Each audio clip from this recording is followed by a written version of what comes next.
কথা গল্পে কি আর শেষ আছে গো? না, কিন্তু কত ভালোভাবে বলছে, পরিষ্কার কথা। ওর কথা বলার এটা তো মানে দাঁড়ায় না। একটা জিনিস দেখো তো, হুম। সবচেয়ে মজার বিষয় হচ্ছে মান্নাদি চলে গেলেন। তা আমি তখনই মানে খুব মুভড হয়ে গিয়ে বলেছিলাম, "স্যার আপনি আমাকে আমার নামে কিছু লিখে দিন।" হ্যাঁ, হ্যাঁ। বলে উনি আমি ওনারই যে সিনটা আমি করছিলাম ওনার সঙ্গে, সেই সিনটারই উল্টো পাতা দিয়েছিলাম, সাদা পাতাটা, সেখানে সই করে দিন। ভাষা আসে না খরাজ। সুর বলো কি, কোন। কি বলি বলো তো? তারপরে উনি লিখলেন খরাজ আমার এটা আমি এটা মানে সব ইত্যাদি প্রভৃতি বলবি। হ্যালো, নমস্কার, সত শ্রী আকাল, আদাব। আমি শুভেন চট্টোপাধ্যায় এবং আমার এপিসোডে আজকে আমার প্রিয় বন্ধু, সবাই ওনাকে চেনেন, খরাজ, আর ইয়াং সেন্সেশন পদ্মপলাশ। আমি প্রচণ্ড খুশি খরাজ, দুজনকেই পেয়েছি। খরাজকে স্পেশালি, ও প্রচণ্ড ব্যস্ত, এত কিছু নিয়ে তোমার চলে। হ্যাঁ, মানে তুমি এসেছো, আমি ভেরি আমি অনেকদিন ধরে মানে জিনিসটার সঙ্গে কি বলবো যে একটা চেষ্টা করে চলেছি যে আসবো, আসছি, এইবার হচ্ছে। দিনগুলো নিয়ে বড় সমস্যা হয়ে যাচ্ছিল, কিন্তু ফাইনালি আসতে পেরেছি, এটা আমার কাছে একটা বিরাট সৌভাগ্যের বিষয়। দারুণ, দারুণ। আর তুই বল, আমি খুব খুশি তুই এসেছিস। আপনি ডেকেছেন, আসবেন, তো হতেই পারে না। না না, তোরা ব্যস্ত তো, আসল কথা টাইমটা অ্যাডজাস্ট করা, এবং সেটা অ্যাডজাস্ট করে আজকে হচ্ছে, এটা আমি খুব খুশি। আরও খুশি এই কারণে যে এই এপিসোডটা করার মেন কারণ হচ্ছে যে এটা আমার ইন্ট্রোস্পেকশন বলে না, মানে একটা কাজ করার পরে এত বছর, প্রায় 40 বছর নানান ধরনের কাজকর্ম, ক্লাসিক্যাল তো বটেই, সারা পৃথিবী জুড়ে বাজাচ্ছি ভগবান আশীর্বাদে, সবার আশীর্বাদে, ফিউশনে করছি এত বছর ধরে, কিন্তু একটা সময় এমন আসে না যখন এই ইন্ট্রোস্পেকশন দরকার হয়, মানে আত্মসমীক্ষা যেটাকে বলে। একদম। তো সেটা তাদের দিয়েই সম্ভব হয় যারা একটু সমমনস্ক, যাদের গান বাজনা ভালো লাগছে দূর থেকে। তোর কনসার্ট আমি সামনে থেকে শুনিনি, কিন্তু শুনেছি, আর এর তো আমি পাগল ভক্ত, অনেক ব্যাপারে ভক্ত, সেটা নিয়ে আজকে কথা হবে। তো আমি খরাজ প্রথমে এটা একটু জাস্ত, অনেক জায়গায় বলেছো, তোমার একটু মিউজিক্যাল জায়গাটাকে বেশি আমি ধরবার চেষ্টা করবো এখানে। তোমার অন্য সত্তা সবাই জানে, তোমার মিউজিক্যাল আপব্রিঙ্গিংটা একটু আমাদের বলো, যারা অনেকে জানে মিউজিক্যাল না। আপব্রিঙ্গিং বলতে কি, আমার মামার বাড়ির সেকশন, এনারা সবাই একটুখানি সঙ্গীত চর্চার মধ্যে ছিলেন। মা খুব ভালো কীর্তন গান করতেন। তো মায়ের কাছে সেটাই আমরা শুনতাম আর কি। এবং উনি মানে একদম শ্রুতিধর ছিলেন। মানে আমরা দেখেছি যে ছেলেবেলাতে আমরা যখন একসঙ্গে মায়ের সঙ্গে সিনেমা টিনেমা দেখতে যেতাম, ওই হলের বাইরে যে সমস্ত চটি বই যাতে গান টান লেখা থাকতো, প্রচুর ভুল বানান টানান সব সমেত নিয়েই আর কি, ম্যাক্সিমাম ভুল সেই বইগুলো নিয়ে এসে আমরা নানান রকমভাবে চেষ্টা করতাম, কথাগুলো কি যেন সুর ছিল ইত্যাদি। কিন্তু মা একদম একবারে পুরো গানটা ঝরঝর করে গেয়ে দিতেন, একদম নির্ভুল সুরে এবং কথায়। এটা মায়ের একটা বিশেষ গুণ ছিল। আমরা মানে সত্যি কথা বলতে খুব যে সিরিয়াসলি তখন গান নিয়ে আমরা ভাবতাম, শুনতামই এই অবধি। এবং আমার মামা খুব গান যেহেতু পছন্দ করতেন, প্রচুর ভালো ভালো রেকর্ড কালেকশনের ছিল, সেখান থেকে সেই গান ফানগুলো সমস্ত আমরা শুনতাম। কি রবীন্দ্রসঙ্গীত, কি আধুনিক, কি আরও নানান রকম, ইভেন ক্লাসিক্যালসও, তো এই শোনা অবধি। এইবার আমি যখন স্কুলের গণ্ডিটা পেরিয়েছি, তারপরে সেন্ট জেভিয়ার্স কলেজে আসলাম। আসার পরে যখন তোমার আমার কলেজ ট্র্যাক, তো এবার তখন যেটা হলো কি, যে ওই রমাদার সঙ্গে আমাদের সেন্ট জেভিয়ার্সের 125th ইয়ার যে বছর হয়েছিল, সে বছর রমাদার সঙ্গে পরিচয় হয়, রমাপ্রসাদ বণিক। রমাপ্রসাদ বণিক। এবং রমাদার কাছে পরিচিত হওয়ার পরে, ওনার দলে যাওয়ার পরে, উনি ওনার নাটকে প্রচুর গান ব্যবহার করতেন। যেমন শরণাগততে মানে গান করেছিলেন, বা রানী কাহিনীতে উনি গান ব্যবহার করেছিলেন। মানে সে বুদ্ধের সমস্ত দারুণ দারুণ মন্ত্র, সেগুলোকে এত সুন্দর সুন্দর সুর করেছিলেন। মানে উনি সুর করেছিলেন রমাদাই আমাদের। দীঘ বালানং সংসার, দিগং সংসার সদম সদম বিজানাতম, বাহ, এরকম সমস্ত সুর। রাগ যেগুলো- বিভাস। হ্যাঁ, হ্যাঁ। এই কম্পোজিশনটা হচ্ছে রাগ বিভাস, একটু বলি।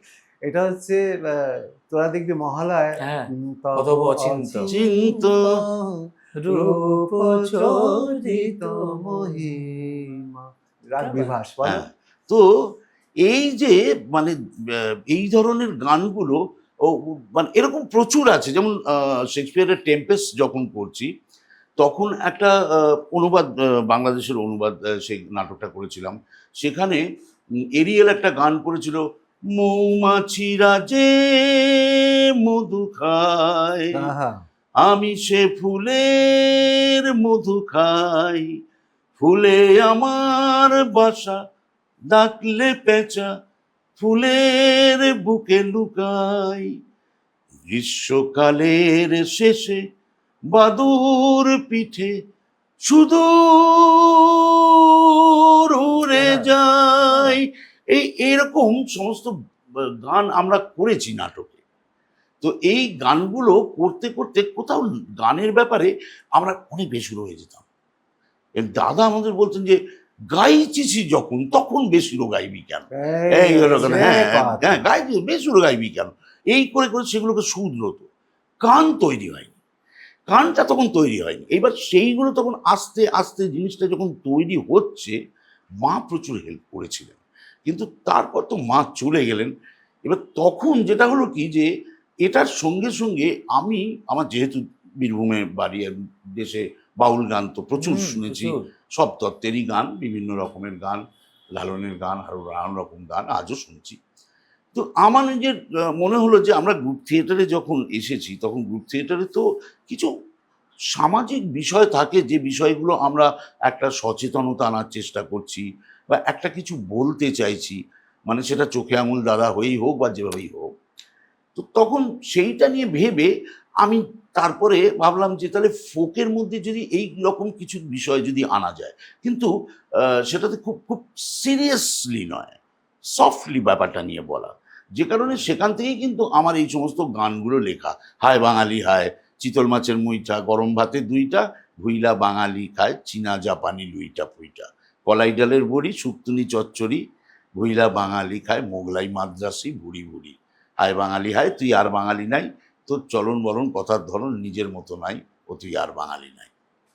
তো এই গানগুলো করার পর যখন সেগুলো মাঝে মধ্যে অনুষ্ঠানে গাইতাম, হয়তো কিছু আহ, আহ, গাইছি, যে সোহাগ চাঁদ বদনীয় গাইছি, আবার আরও কিছু ফোক গাইছি, তার সঙ্গে আমি মায়ের শেখানো একটা কীর্তনও গাইলাম।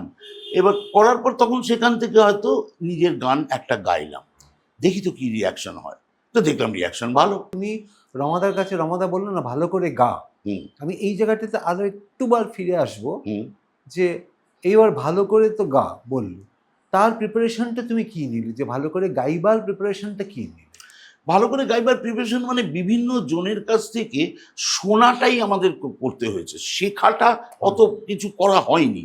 আর কারণ তখন নাটকের মধ্যে ঢুকে গেছি আমরা করতাম। হ্যাঁ, যেটা হতো কি যে আমাদের তখন কলেজের একটা অন্যরকম কালচার ছিল না, যাবোৎসবের কথাই বলছি, হুম যে সেখানে এই যে আমরা ধর আমি, শ্রীকান্ত, তারপর অর্ণা, হুম হুম হুম। হ্যাঁ, তারপর পেপি মানে হ্যাঁ হ্যাঁ হ্যাঁ, সলিল চৌধুরীর ছেলে, সঞ্জয়। আমরা, হ্যাঁ সঞ্জয়, আমরা সবাই মিলে কি করতাম যে ওই একটা গণসঙ্গীতের টিম করলাম, করে বিভিন্ন কলেজে যখন কম্পিটিশনে যেতাম তখন গাইতাম সেখানে, এবং সেই গানগুলো সমস্ত নিজেরা রিহার্সাল করে করে সেই গানগুলোকে তৈরি করতাম।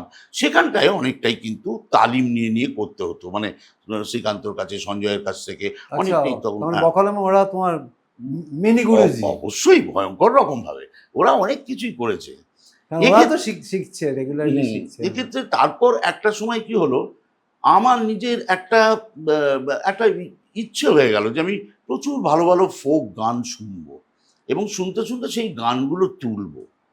তো এবার সেগুলো যখন এই বাউলদের কাছ থেকে গানগুলো শুনছি, তখন তো ওই টেপ রেকর্ডার আর কি, ছোটো টেপ, সেই টেপ রেকর্ডারে গানটা রেকর্ড করে আনলাম, কথাগুলো লিখে লিখে লিখে রেখে তারপর সেগুলোকে রেডি করলাম। এরকম প্রচুর গান আছে, সেই গানগুলোকে লিখে রেডি করতাম, তারপরে সেগুলোকে গাইতাম, গাইতে গাইতে তখন কি হতো, একটা জিনিস হলো, এইখান থেকেই বলি, হাই বাঙালির আগের কথা বলছি, মাঝে মধ্যে কি হতো, বন্ধু বান্ধবরা তাদের এই বোনের বিয়ে কি কাকার বিয়ে এরকম কিছু, সেখানে নিমন্ত্রণ করতো। এবার যাওয়ার পর বাসরে সারা রাত ধরে গান করছি, খরাজের কাছে হেভি কালেকশন। তোমার মতো এন্টারটেইনার বাসরে যদি কেউ পায়, কে ছাড়ে। তো আর গ্রাম বাংলার মানুষরা অ্যাকচুয়ালি এইরকমই এন্টারটেনমেন্ট চায় যে সমস্ত ধরনের হাসাবে, ফুল প্যাকেজ। Full package. হ্যাঁ, মানে কি বলবো, মানে তো সারা রাত ধরে গান করছি এই জায়গাটাতে। এখানটা একটা বড় বিষয় আছে। আমার এক বন্ধু আছেন সুদীপ্ত চট্টোপাধ্যায়, লালন নিয়ে রিসার্চ করছে অক্সফোর্ড ইউনিভার্সিটিতে। তো ফিরে এসেছে, দেশে ফিরে এসেছে। তো ওর বিয়েতে আমরা বাসরে গান টান করছি। তো প্রতীক চৌধুরী ছিলেন আমাদের খুব বন্ধু মানুষ। প্রতীক গগাই, গগাই, হ্যাঁ, মানে আমাদের ভীষণ বন্ধু ছিল। হ্যাঁ, আমি ভীষণ জানি না বন্ধু। তোমরা শুনেছো কখনো প্রতীকের গান? তো প্রতীক ভোরবেলাতে আমরা জাস্ট ব্যালকানিতে কথাবার্তা বলছি, গান মানে বাসর ওভার হয়ে গেছে। তখন হঠাৎ করে প্রতীক আমাকে বলল, হলো তোর মুজরো শেষ হলো? আমরা খুব ইনসাল্টেড ফিল করলাম। এইটা কি, বন্ধুর বোনের বিয়েতে বা এতে এসেছি, সেখানে একটু গান করলাম বাসরে, সেটা মুজরো হলো? তো তখন আমি বললাম, তখন কিছু বললাম যে সবাই শুনতে চাইলে গেয়েছি আর কি, আর এর বাইরে কিছু কথা বলিনি। পরে আমি ওকে ফোন করলাম, বলবো তুই কথাটা বললি কেন? বলো তাছাড়া কি বলবো বল, তুই এত ট্যালেন্টেড একটা ছেলে, এত সুন্দর সুন্দর গানগুলো তুই করছিস, সেই গানগুলো তোকে কোনো বন্ধু তোকে নিমন্ত্রণ করে দিল, যে অত ভালো করে তোর সঙ্গে পরিচিতও নয়, সে তোকে বিয়েতে নিমন্ত্রণ করে দিল, তুই এলি, বিনা পয়সা গায়ক হয়ে গেল, সারা তুই গান করে যাচ্ছিস, সবাই বসে বসে শুনছে। কজন গিয়েছে তোর সঙ্গে, কটা গান গিয়েছে, কিন্তু তুই গেয়ে যাচ্ছিস, গাছ না। আমি গাইবো না? বলে না, গাইবি না, ওরমভাবে গাইবি না। ঠিক ঠিক। একটা জিনিস পরিষ্কার তোকে বুঝতে হবে যে তুই একটা শিল্পী, সেই শিল্পীর কদরটা যেখানে পাবি সেইখানে গাইবি। এই কদরটা পেতে সে করা, বি প্রফেশনাল। আমি না পরে ভাবলাম যে কথাটা তো কি বললো, ঠিক অতটা অনুধাবন করতে পারিনি। পরে আমি বুঝলাম, তাহলে আমি তো বললাম যে তাহলে আমি কি করবো? বলে তাহলে কি করবি? যখন তোকে কোনো কেউ এরকম নিমন্ত্রণ করবে, বলবে সরি রে, আমার ব্যস্ততা আছে, আমি পারবো না যেতে, অ্যাভয়েড কর, দেখবি একটা মজা। তারপরে অদ্ভুতভাবে মজাটা দেখলাম, কেউ কেউ আমাকে অনুষ্ঠানের জন্য ডাকতে আরম্ভ করলো, বলে আমাদের এখানে পাড়াতে একটা অনুষ্ঠান আছে, করবি? কি টাকা পয়সা নিবি বল? এটা হতে আরম্ভ করলো। তো ওই আমার গগায় বললো, দেখতে পেলি রিয়াকশনটা কি হলো? এখানে আমি একটা বলি, আমি ওর দিকে যাব। সেটা হচ্ছে তোমার এই প্রফেশন আসার আগে অবধি আমি, আমার গুরুজিও আমাকে বলেছিল, আমি যখন ছোটবেলা ওর মতনই একটু বাজাচ্ছি, লোকজন ভালো বলছে, ওই আমাকে ডাকছে তবলা প্লেয়ার, এই বাজা, এই সেই বাজাচ্ছি, ক্লাসিক্যালি বেশি বাজাচ্ছি, তবে অন্য গান বাজনাও বাজাচ্ছি। তো আমি পরের দিন এসে আমার গুরুজি জিজ্ঞেস করতে, কিরম হলো তো বাজনা? আমার সবাই তো বললো দারুণ। কিছু দিয়েছে? না, খাইয়েছে, ভালো খাওয়া, এটা দেয়নি। একটা জিনিস শোন, বস, কত বছর শিখছিস? না, আমার তো হয়ে গেল প্রায় 7-8 বছর, তো শেখা হয়ে গেছে। দুটো কেয়াবাত মনে রাখবি, দু ধরনের কেয়াবাত হয়। আমি আজকেও এখানে এটা রেখেছি, এই মন্ত্রটা শেয়ার করছি। দু ধরনের কেয়াবাত হয়, একটা হচ্ছে খাম দিয়ে কেয়াবাত, একটা খাম ছাড়া কেয়াবাত।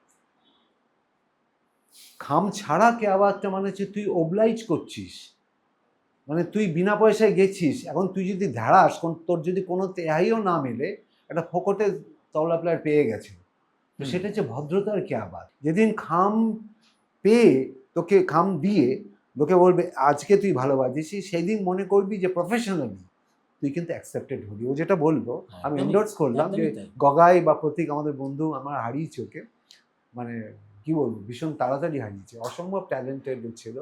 ও যেটা ওকে বলেছে বন্ধু হিসেবে, প্রকৃত বন্ধুর একটা পরামর্শ। একদমই। তোর শেখাটা আমাকে একটু বল, যে আমার শেখাটা তো, তুই কোথাকার অরিজিনালি? কথা আমার অরিজিনাল বাড়ি হচ্ছে লক্ষ্মীকান্তপুর, হ্যাঁ, মানে টুয়ার্ডস রামখানা গঙ্গাসাগর আর কি। তো লক্ষ্মীকান্তপুরে আমার ঠাকুরদাদা অ্যাকচুয়ালি কবিয়াল ছিলেন, কবি গান করতেন। আরে বাবা!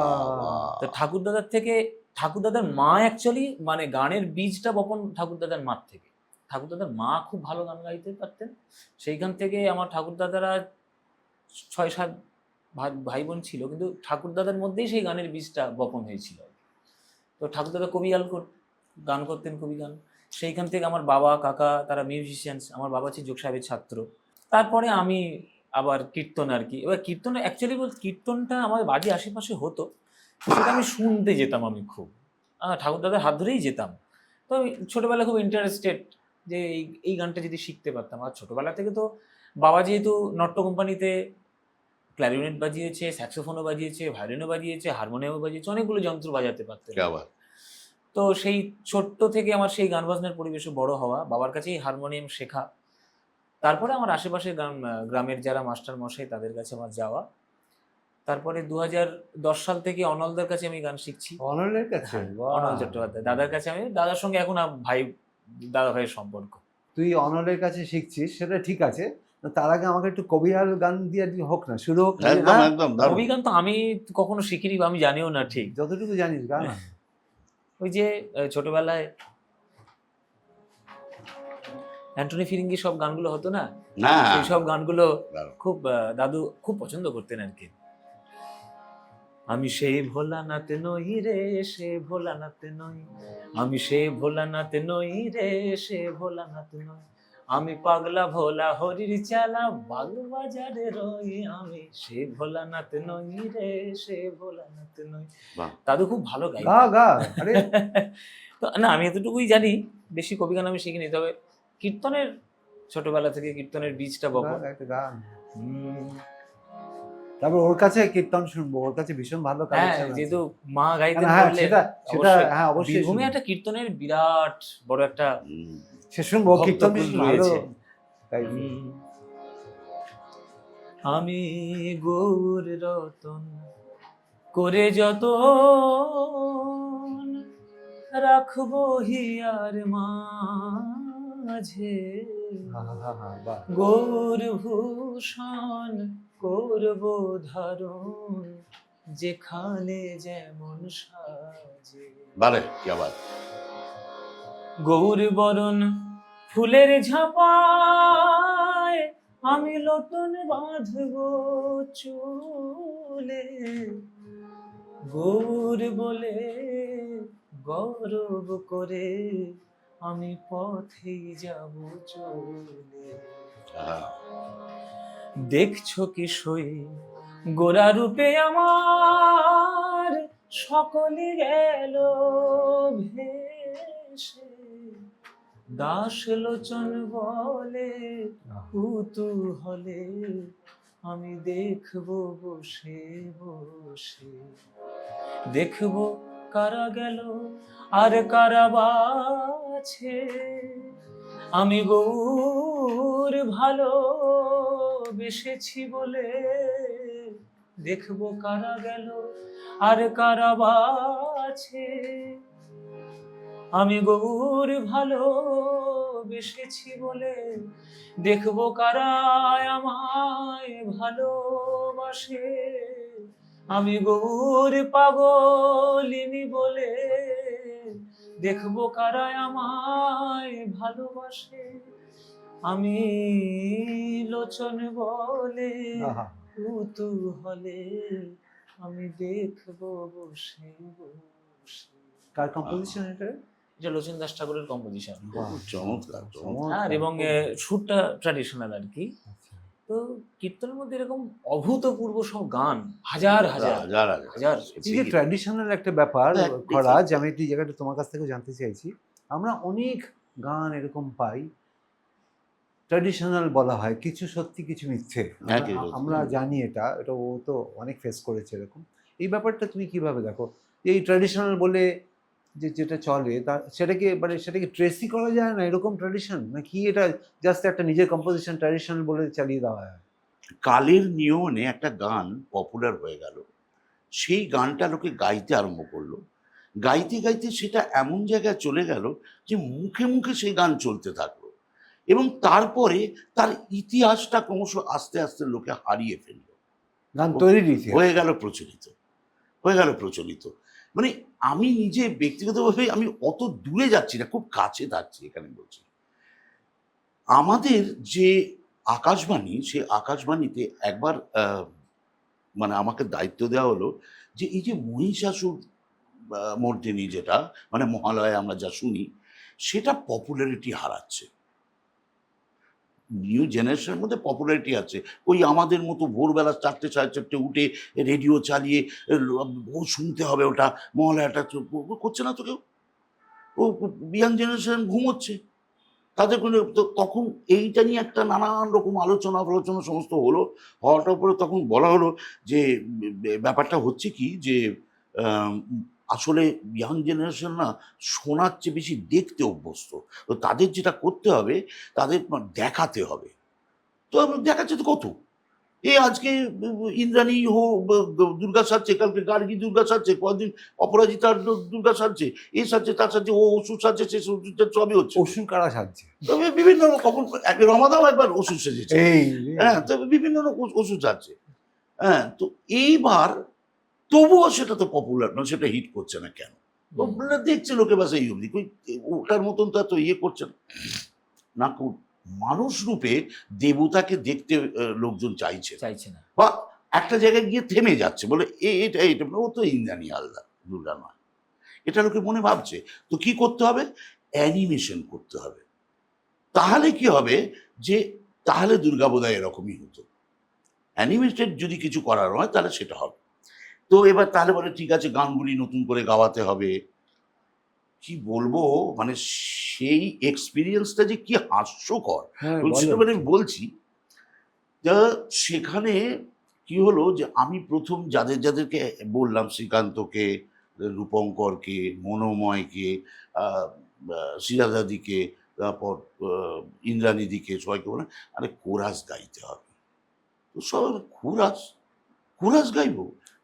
দিকপাল সমস্ত মানুষরা যখন কোরাস গেয়েছেন, কি গাইতে হবে সেটা তো শুনুন। তো তারপরে তখন বললাম যে মহালয়ার গানগুলো। এবারে আমাকে যখন দায়িত্বটা দিয়েছে তখন আমি বললাম এর অথেন্টিসিটি কি। অনেক কথা আছে যে কথাটা আমার মনে হয়েছে এটা, কিন্তু এটা নয়। অরিজিনাল যে কথা আছে, সবাই বলেছে যে ওই তো রয়েছে, তো রেকর্ডেড আছে তো। আর আমি আপনাকে কয়েকটা জায়গা বলছি, এই কথাটা কি আপনি আমাকে বলুন তো। রেকর্ডিংটা ক্ল্যারিটি নেই বলে আমি কিন্তু বুঝতে পারছি না। এবার কেউ কোথাও কোনো দিন কোনো জায়গায় বলে যে আপনি কি করে জানেন এটা এই কথা। তখন বিদেশে কেউ রয়েছে, তিনি অথেন্টিক কথাটা জানেন, আমি কি করব তখন কেস খাও। এটার জন্য আমাকে অথেন্টিক স্ক্রিপ্টটা দিতে হবে। ঠিক ঠিক। সেই স্ক্রিপ্টের জন্যে বীরেন্দ্রকৃষ্ণ ভদ্রর বাড়িতে গিয়ে তার আত্মীয় স্বজন, পরিবার, ছেলে ও তা কিচ্ছু নেই। তারপর বাণী কুমার, মানে যার লেখা, তার বাড়ির ট্রেসই পাওয়া গেল না। লোকজন তো ছেড়ে দিন, ট্রেসই পাওয়া গেল না। আমাদের মানসীকে, মানে মানবেন্দ্র মুখোপাধ্যায়ের মেয়ে, সৈকতকে, ইভেন পঙ্কজ মল্লিকের মেয়ে জামাই, যে তোমাদের কাছে তোমার বাবার কিছু ডায়েরি ফায়েরি হ্যান ত্যান কিছু আছে না? হয়তো আমরা শুনে শুনে গাই। আর কি করে জানলে যে একদম ঠিক ঠিক কথা এগুলো? এবার আমাকে খুঁজে বার করতে হবে। একটা সোর্স থেকে আমি পেয়ে গেলাম দ্য অরিজিনাল স্ক্রিপ্ট। সেই স্ক্রিপ্টটা আমি দেখলাম, কি বলবো, কি অসাধারণভাবে অর্গানাইজ স্ক্রিপ্ট।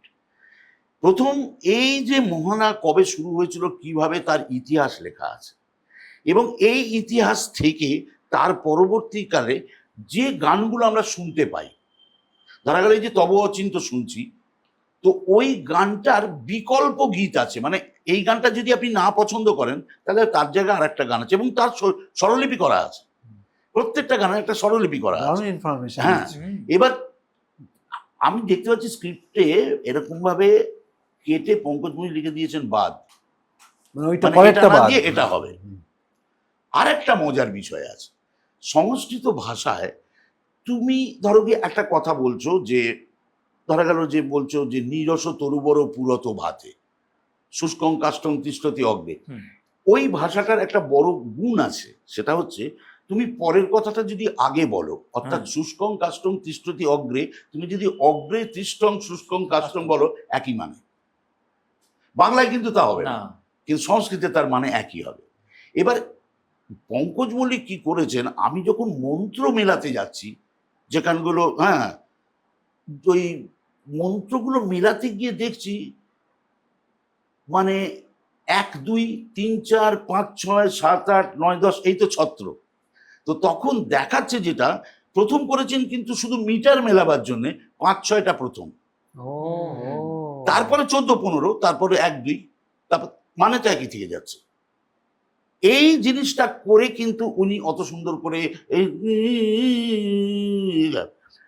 এবার যেটা সবচেয়ে বড় ইনফরমেশন সেটা হচ্ছে এটা শুরু করেছিলেন কিন্তু রাইচাঁদ বড়াল, এবং রাইচাঁদ বড়াল যখন করেছিলেন তখন উনি রিটায়ার করার পর উনি মারা গেলেন, যাওয়ার পরে এই দায়িত্বটা চলে গেল পঙ্কজ মল্লিকের কাছে।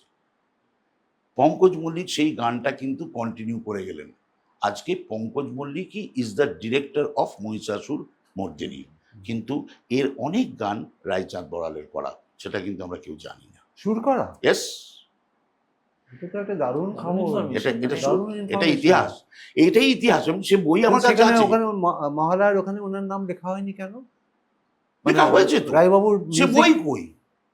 না না, মানে আমাদের তখন দেখো ছোটবেলা তোমার আমার তখন ওই বেরোতো না, আরে বলো না, বেতার জগৎ। বেতার জগতে, হ্যাঁ, বেতার জগতে তো রিলিজিয়াসলি মহালয়ার কথা বলা হতো, সেখানে সুরকার। আমাদের ছোটবেলা বেতার জগৎ তোরা দেখিসনি? না না, সারাদিন কি হবে, সারা মাসে কি গান বাজনা, আচ্ছা। কখন কি হবে তার ডিটেল দেওয়া হতো। আচ্ছা আচ্ছা, আমরা দেখে দেখে ও পণ্ডিত নিখিল ব্যানার্জি বাজাচ্ছেন, পণ্ডিত কানাই দত্ত 7:30টার সময় আমরা বসে থাকতাম এরকম। বা রম্যগীতিতে প্রতিমা বন্দ্যোপাধ্যায়ের গান এখানে হবে, আমরা বসে থাকতাম শুনবার জন্য। তখন তো রেডিওটাই মেনলি আমাদের ছোটবেলা ছিল, তারপরে টেলিভিশন ব্ল্যাক অ্যান্ড হোয়াইট এলো, আমরা তো ওই জামানার।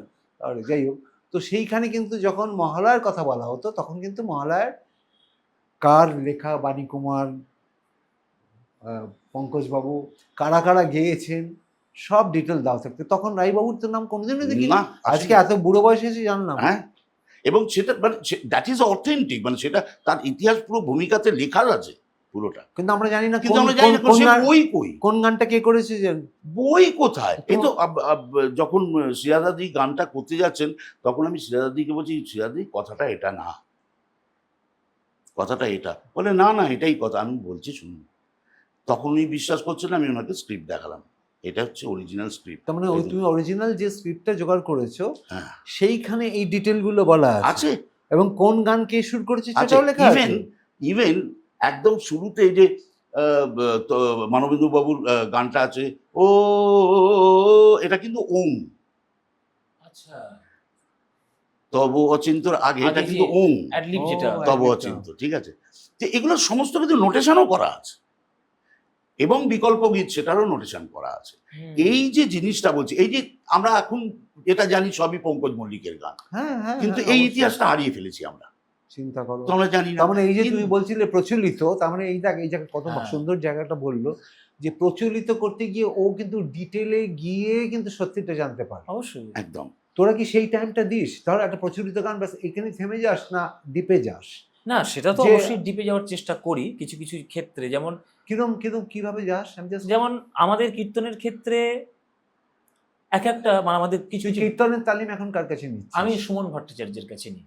আচ্ছা। উনি এখন বর্তমানে বিশ্বভারতীর অধ্যাপক এবং কীর্তন সম্রাট উনি। মানে কীর্তন নিয়ে পড়াশোনার ব্যাপারে বা কীর্তন নিয়ে রিসার্চের ব্যাপার ওনার থেকে আর বর্তমানে কেউ নেই। যে কীর্তন, হোয়াট ইজ কীর্তন অ্যাকচুয়ালি, সেখানে তুই এই প্রচলিত গানগুলো জিজ্ঞেস করেছিস? হ্যাঁ, অবশ্যই জিজ্ঞেস করি। এই যে এটা আমি যে সুরটা গাইছি এটা কতদিন আগের থেকে এটা একই সুরটা চলে আসছে। যেমন কীর্তনে বহু গান আছে, রথীন ঘোষ বলে মহাশয় একজন কীর্তনী ছিলেন, বহু কন্ট্রিবিউশন। আমাদের ছোটবেলা রথীন ঘোষ, ছবি বন্দ্যোপাধ্যায়, এবং তারপরে কানাই বন্দ্যোপাধ্যায়, ওনাদের সব কীর্তন ওনারা প্রচুর গানের সুর করেছেন, অথচ আমরা কিন্তু জানি না যে ওইটা, আমরা সবাই গিয়ে বেড়াচ্ছি কিন্তু সেই গানটা যে ওনার সুর এরকম আমরা জানি না, কিন্তু সেটা ওনাদের কাছ থেকে জানা যায় যে কোনটা কার সুর আর কি। তো এইরকম কীর্তনের প্রচলিত গান বলতে কেউ তো না কেউ, গানটা তো কম্পোজিশন তো কেউ না কেউ বানিয়েছে। তো সেইটা আমাদের গীত রত্নাবলী, পদামৃত লহরী, এরকম সব কিছু কিছু বই আছে, তার প্রত্যেকটি পদাবলীর উপরে একটা করে রাগের নাম, একটা করে তালের নাম লেখা থাকতো।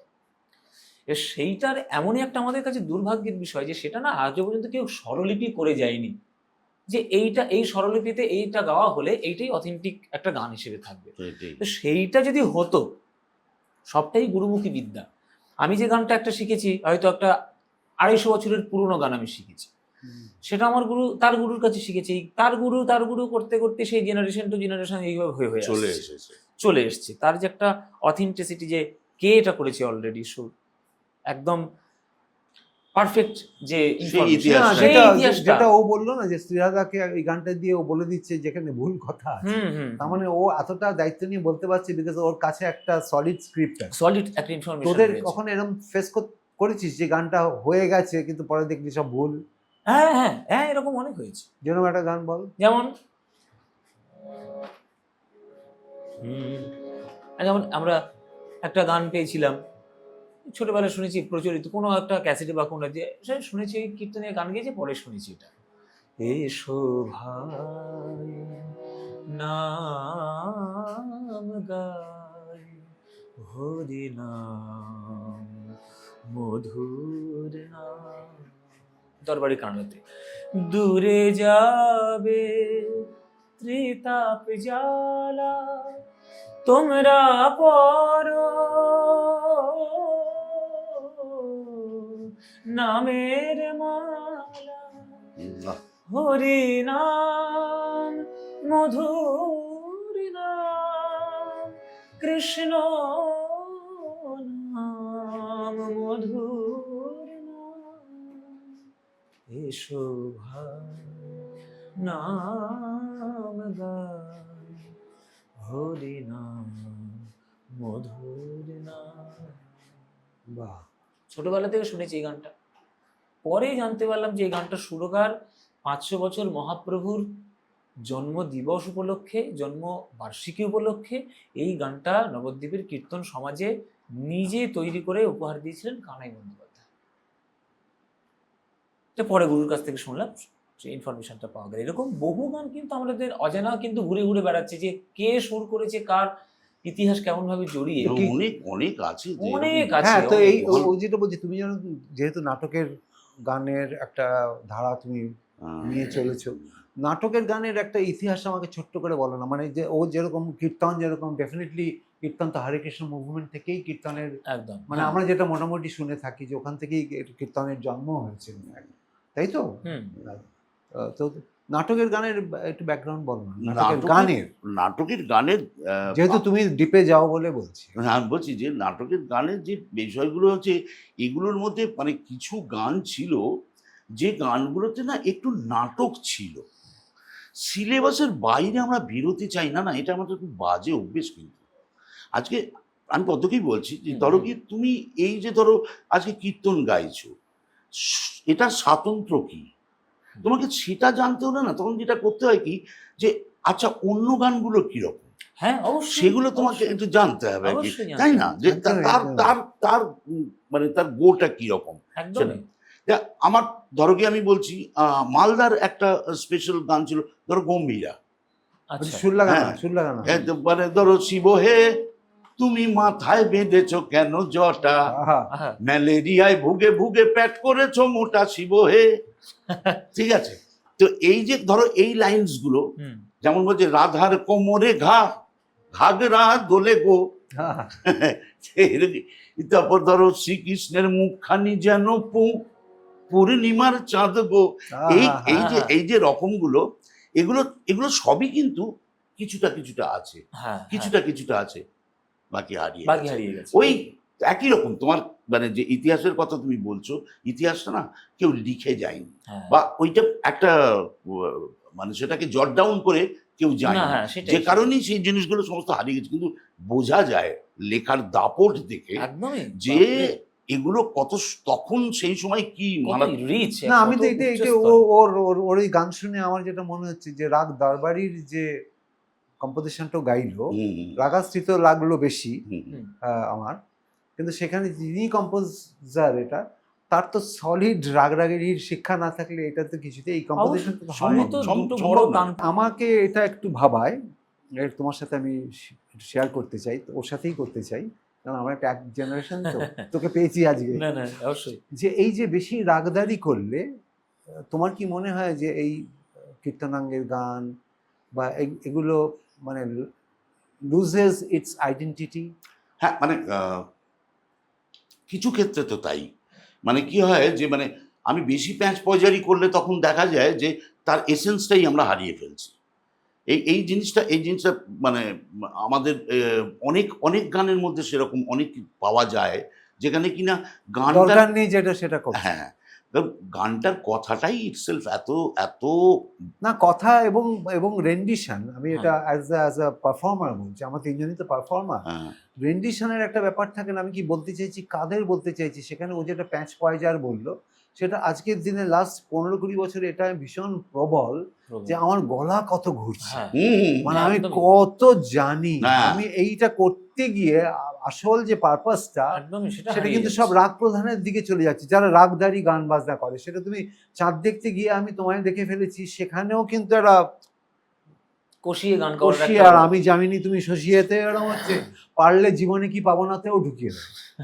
হ্যাঁ, তো এটা হচ্ছে যে মানে আসল যে ব্যাপারটা, প্রত্যেকটা গান তো একটা স্টাইল ডিমান্ড করে, জনরা। একদমই অবশ্যই, তাই। ও অবশ্যই। যেটা করলো, যে গানটা গাইলো, সেই নাটকটা মজাটা, এবার সেটা যদি একটা কায়দা করে ও যদি গায়, তাহলে তো ওই মেসেজটাই তো লস্ট।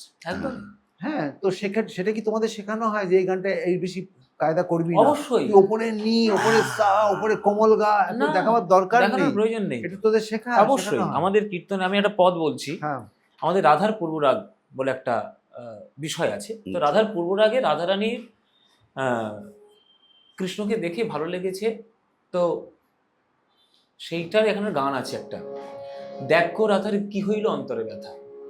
তো আমাদের গুরু যখন শেখাচ্ছেন, তোরা দেখ গো রাধার কি হলো, হ্যাঁ, কি হলো অন্তরে, শ্রুতি চলে এলো, হুম, কোনো পারফেক্ট সুর নয়। কেন হলো? গুরুজি বোঝাচ্ছেন যে রাধারানী কৃষ্ণকে দেখে বুঝতে পারছে না যে তিনি কি করবেন, ঘরে থাকবেন না বাইরে থাকবেন। তাহলে এই যে কনফিউশনটা রয়েছে, সেটা তো তোমাকে সুরের মধ্যে দেখাতে হবে। বাহ বাহ, তোমাকে সুরের মধ্যে দেখাতে হবে না যে রাধারানী কনফিউশন হয়ে আছে, কনফিউজড হয়ে আছে। বল কাপড় গা, যেমন আবার বল জায়গাটা। কি হলো অন্তরে, অন্তরে ব্যথা, তোরা দেখ গো রাধা। क्या बात।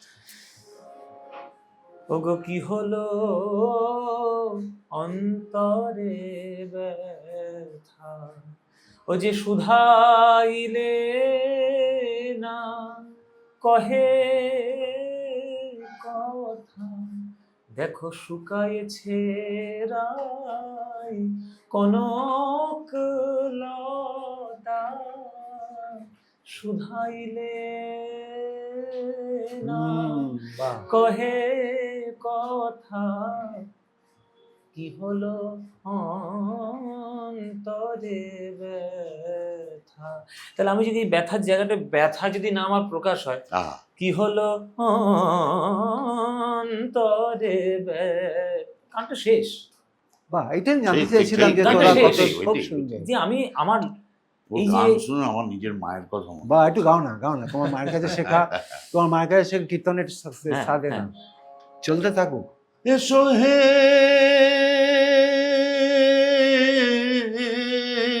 আহা, আহা, গৌরচন্দ্র, হায় হায়, ভাই নিতাইকে সঙ্গে করি, মনের আনন্দেতে সই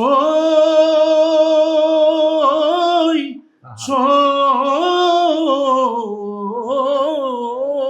আহা, তোমার সনে সংকীর্তনে নৃত্য করি, আহা, এসো হে গৌরচন্দ্র,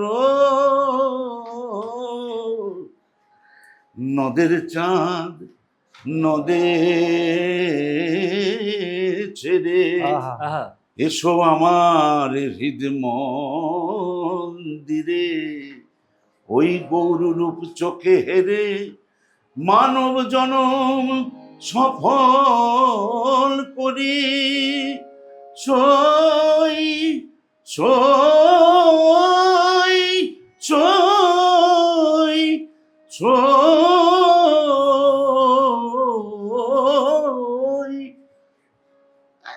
আহা, আহা, क्या बात। খুব ভালো, খুব এসব দেখ, দু তিনটে জিনিস কত ভালো লাগলো ওর গানের। আমি কম বুঝি, এই গান বুঝি না, তো শুনি আর কি, ওই যাই হোক। আমার দু তিনটে জিনিস অ্যাট্রাক্ট করলো ওর গানে, তোর গানও খুব ভালো লাগলো। ওর গান একটা হচ্ছে যে এই যে পৌঁছে গেল, এই যে আমরা হা করছি, এটা তো খালি গান নয়, না গান নয় তো, এটা যে আকুতিটা, এই যে ওর মনের মধ্যে আকুতির সঙ্গে যে আমাদের- একটা অভিনয় হ্যাঁ, আছে, একদম।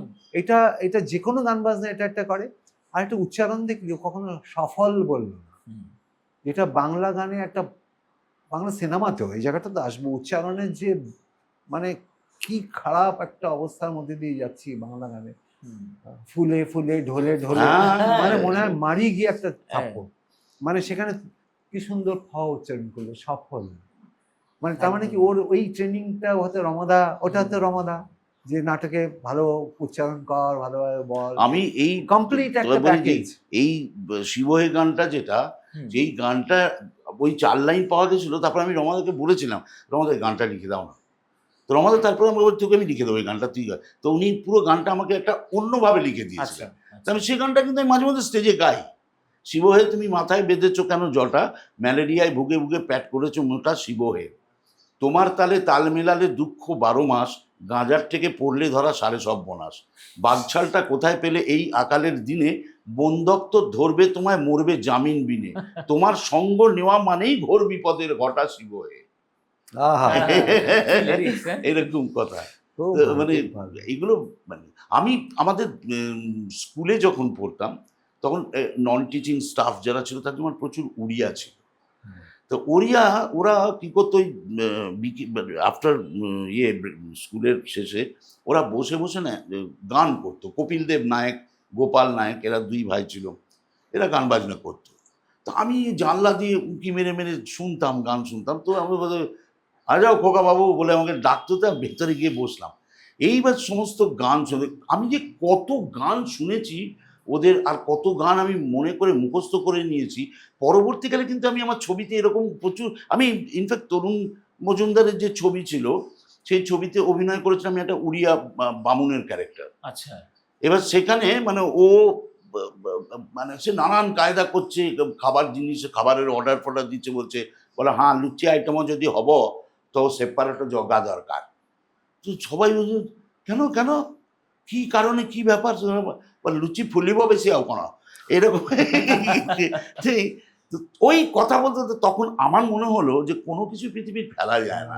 তো ওই গান তখন, উড়িয়া গান মনে আছে? হ্যাঁ, একটু লাগাও না একটা, এটা স্পেশাল পাওনা হবে আমার। চকাকি চকাকি কাহা কুমো করি বৈশাখী, এ চকাকি চকাকি, ডাকিলে না মুয়ারতে নসুর কি পাতুরিতে, জপি নামো প্রভু নামো জপি, কণ্ঠ গলারিমো সুখী,